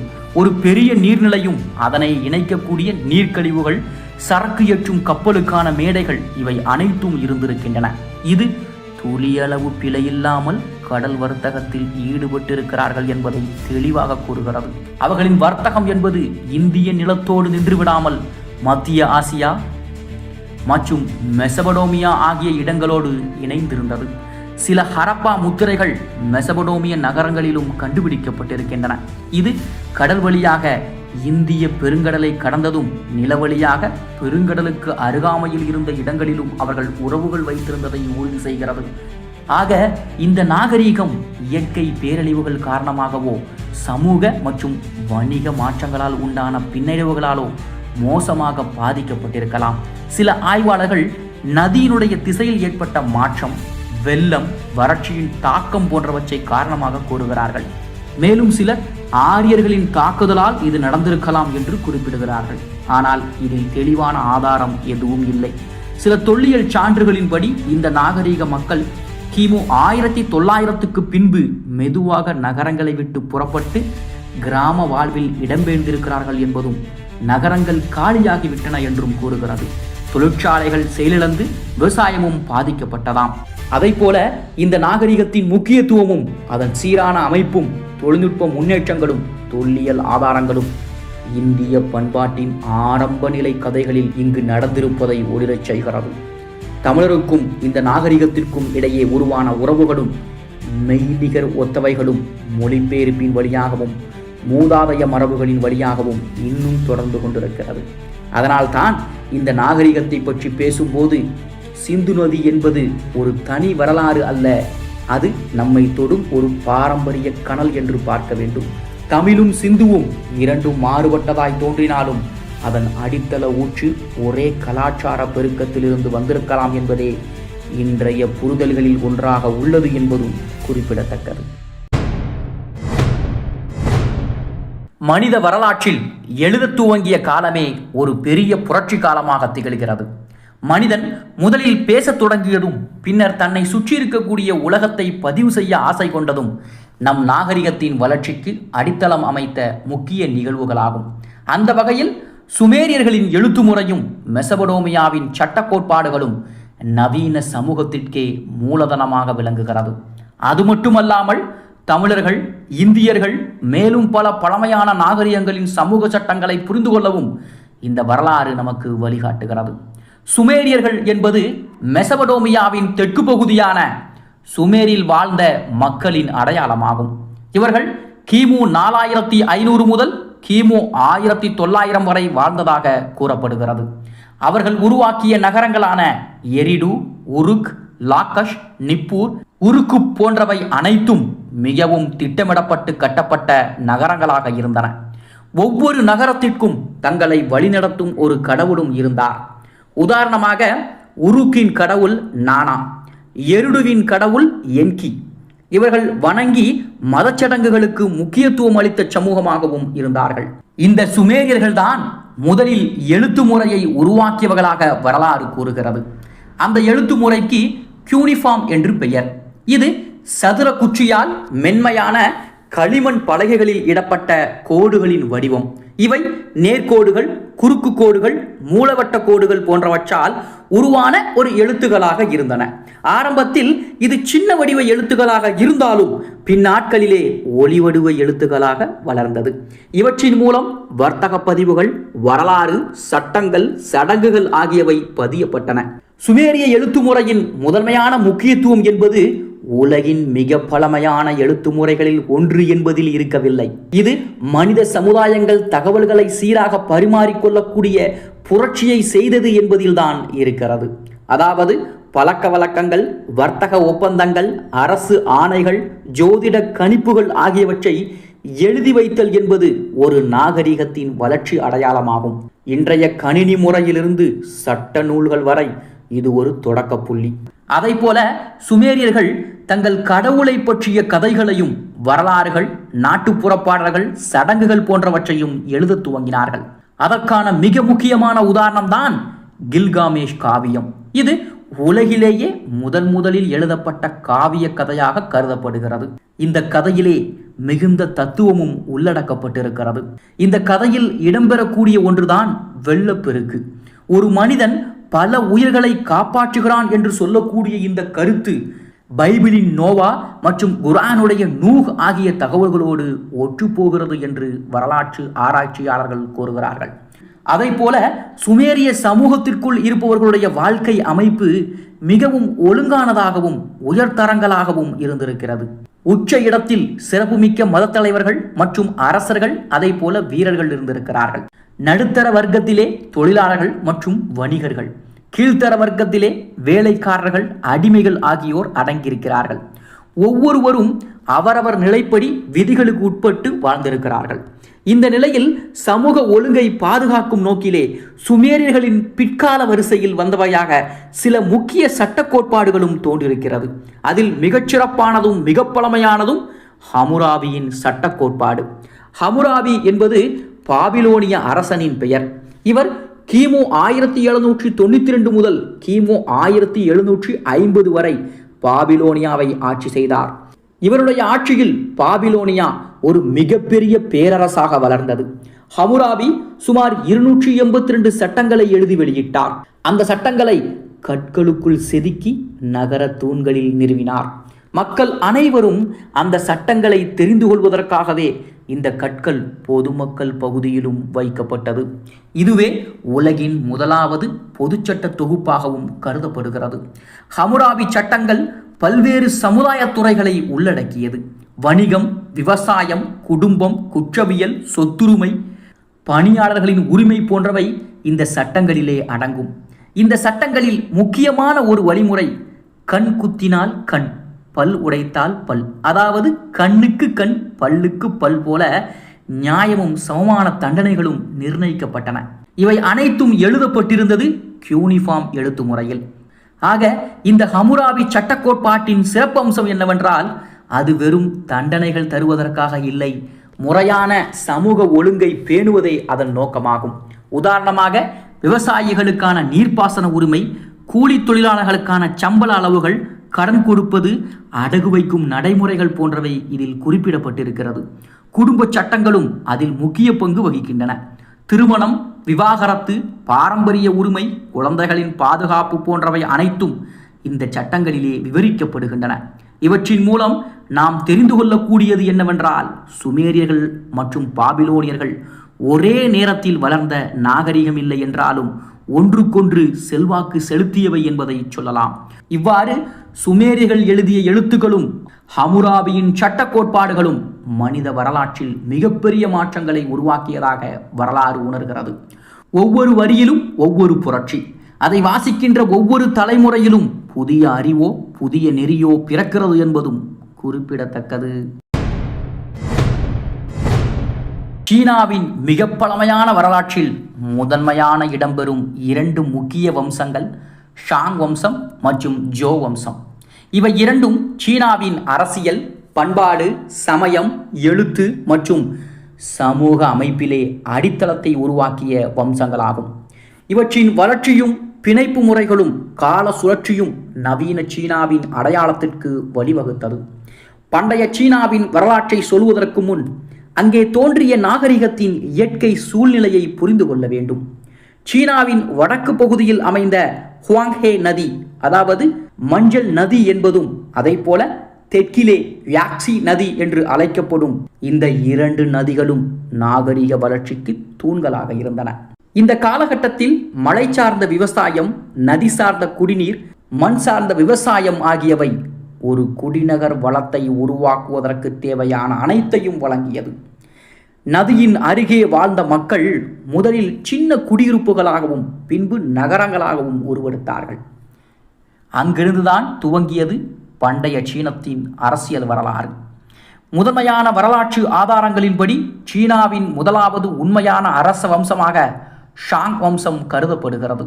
இது கிமு 1600 முதல் கிமு 1046 வரை நிலைத்திருந்தது. 14 தலைமுறைகள் வரை தொடர்ந்த ஷாங் வம்சத்தினரின் ஆதிக்கம் மிக தெளிவான வரலாற்று ஆதாரங்களோடு இருக்கின்றன. இவர்கள் முக்கியமாக ஹுவாங்ஹே நதியின் குறுக்கு பகுதியில் வாழ்ந்தார்கள்.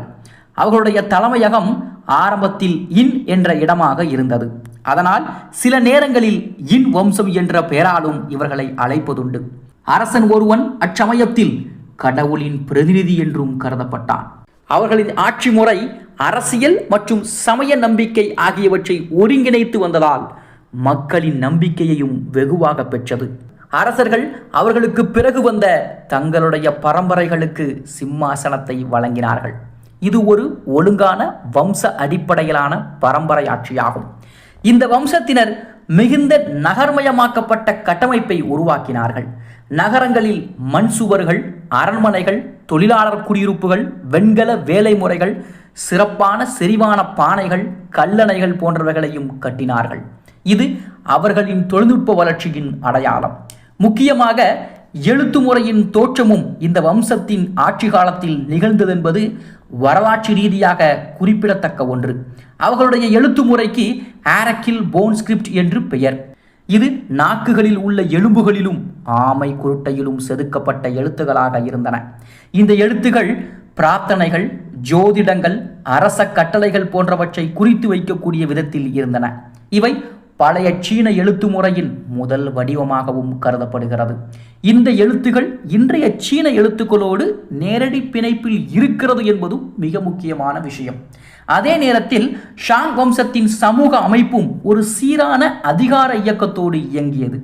அரசன் தலைவராக இருந்தாலும் அவருக்கு கீழே பல தரங்களை கொண்ட அரசு அதிகாரிகள், சடங்கு நடத்துபவர்கள், போராளிகள், விவசாயிகள் மற்றும் அடிமைகளும் இருந்தார்கள். இவர்களுக்கு இடையே ஒரு வகையான தொழில் சார்ந்த மற்றும் சமூக பிரிவும் காணப்பட்டது. மேலும் சமய நிகழ்வுகள், பண்டிகைகள், பழி செயல்கள் ஆகியவை அரச அதிகாரத்தின் கீழே நடந்தன. அது மட்டுமில்லாமல் களிமண் பானைகள், வெண்கல உபகரணங்கள், இசை கருவிகள் ஆகியவையும் சமூக பண்பாட்டின் ஒரு பகுதியாகவும் இருந்தது. இவ்வளவு பிரம்மாண்டமான அரசையும் சமய நடத்தை முறையையும் கொண்டு வந்த ஷாங் வம்சம் கிமு 1046 ஜோ வம்சத்தினரால் வீழ்த்தப்பட்டது. ஜோ வம்சம் பிறந்த இடத்திலே வெஸ்டர்ன் ஜோ என்றும் பின்பு ஈஸ்டர்ன் ஜோ என்றும் பிரிக்கப்பட்டது. இவர்கள் ஆட்சி செய்த காலம் கிமு 1046 முதல் கிமு 256 வரை. ஜோ வம்சம் மட்டும்தான் சீனாவின் மிக நீளமான ஆட்சி காலத்தை வைத்திருந்த ஒரே வம்சம். ஜோ அரசுகள் தங்களுடைய ஆட்சிக்கு மேண்டேட் ஆஃப் ஹெவன் எனும் கொள்கையை அறிமுகப்படுத்தினார்கள். அதாவது அரசன் ஒருவர் தனது அதிகாரத்தை மேலுலக கடவுளிடம் இருந்து பெறுகிறான்.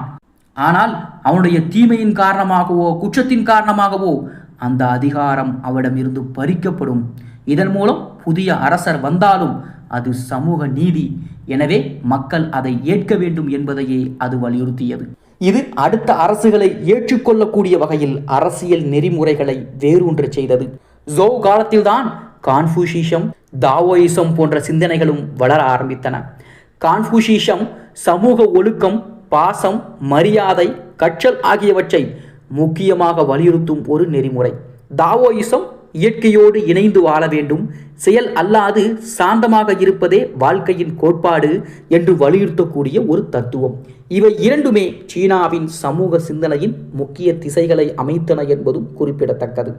அதைப்போல வெஸ்டர்ன் ஜோ காலகட்டத்திலே முக்கியமான பல வழிகாட்டுதல்களும் வரைவுகளும் ஒழுக்க கோட்பாடுகள் மற்றும் வரலாற்று செய்திகளும் எழுதப்பட்டிருக்கின்றன.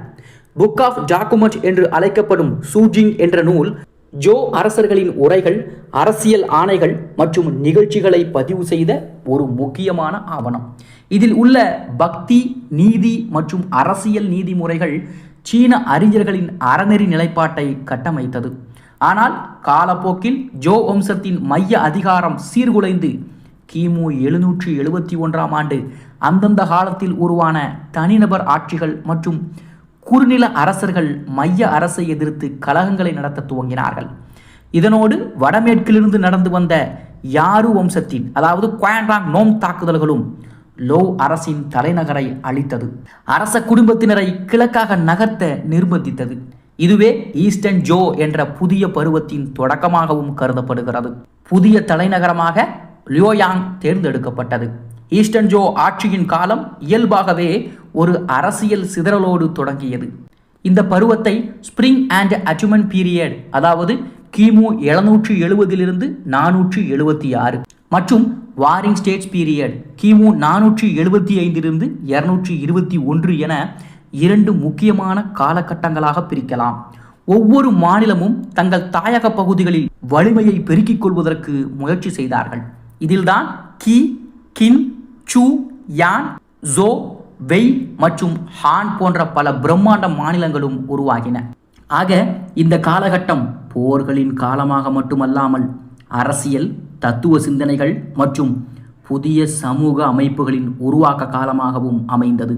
இதுவே 100 ஸ்கூல்ஸ் ஆஃப் தாட்ஸ் என்ற பெரும் அறிவியல் கலாச்சாரத்தின் அறிமுக காலமாகும். இதில் கான்ஃபூசியஸின் ஆத்திக சிந்தனைகள், டாவோயிசம் மற்றும் மோசி போன்ற தத்துவத்தை வலியுறுத்திய சிந்தனைகள் முக்கிய பங்கு வகித்தன. கான்ஃபூசியஸின் சிந்தனை தொகுப்பு அனலெக்ட் எனப்படும் அரசியல் ஒழுக்கம், குடும்ப ஒழுக்கம், கல்வியின் முக்கியத்துவம் போன்றவற்றை வலியுறுத்துகிறது. அவர் ஒரு மனிதன் தனது உள்ளுணர்ச்சியின் வழியாகவே நல்லாட்சி மற்றும் சமுதாய நலனை கட்டியெழுப்ப முடியும் என நம்பினார். அதே போல டாவோவிசம் என்பது இயற்கையோடு ஒத்துப்போகக்கூடிய வாழ்க்கை முறை, அதிகார விரக்தி, தியான நிலைகள் மற்றும் செயல்களில் தலையிடாமை ஆகியவற்றை வலியுறுத்தியது. இந்த 2 பன்முக கொள்கைகளும் சீனாவின் பண்பாட்டு அடையாளங்களை நிர்ணயித்தன. அதைப்போல வாரிங் ஸ்டேட்ஸ் காலகட்டத்திலே ஒரு முக்கியமான முன்னேற்றம் விஞ்ஞானம் மற்றும் தொழில்நுட்பத்தில் நிகழ்ந்தது. இரும்பு உற்பத்தி, நீர்ப்பாசன அமைப்புகள், நவீன வாட்கள் மற்றும் கவசங்கள் ஆகியவை பெருகியது. புதிதாக உருவான நாகரிக கொள்கைகள் மற்றும் பயிற்சிகள், சிறந்த படைத்திறன், சிரமங்களுக்கு எதிரான பொதுமக்களின் மனப்பாங்கு ஆகியவை சின் ராஜ்யத்தை மற்ற மாநிலங்களை வென்று ஒற்றை சீனமாக மாற்றும் பாதையையும் அமைத்து கொடுத்தது. முக்கியமாக இக்காலகட்டத்தில் நடுநிலை மாநிலங்கள் கணிசமான வளர்ச்சியையும் வர்த்தக முன்னேற்றங்களையும் கண்டன. சந்தைகள், பண பரிவர்த்தனை முறைகள் மற்றும் வழித்தட கட்டமைப்புகள் மூலமாக வெவ்வேறு மாநிலங்களுக்கு இடையே பொருளாதார பிணைப்பும் உருவானது. அதைப்போல இந்த நிலையில் கின் ராஜ்யம் கிமு 221 ஆண்டு முதல் மற்ற அனைத்து மாநிலங்களையும் வென்று சீனாவை ஒருங்கிணைத்தது. இது ஜோ வம்சத்தின் சிதைவிற்கு பிறகு உருவான அனைத்து போர்களின் முடிவுக்கும் ஒரே சீன பேரரசு நோக்கி சீன வரலாற்றின் அடுத்த பெரிய கட்டத்திற்கும் வழிவகுத்தது என்பதும் குறிப்பிடத்தக்கது.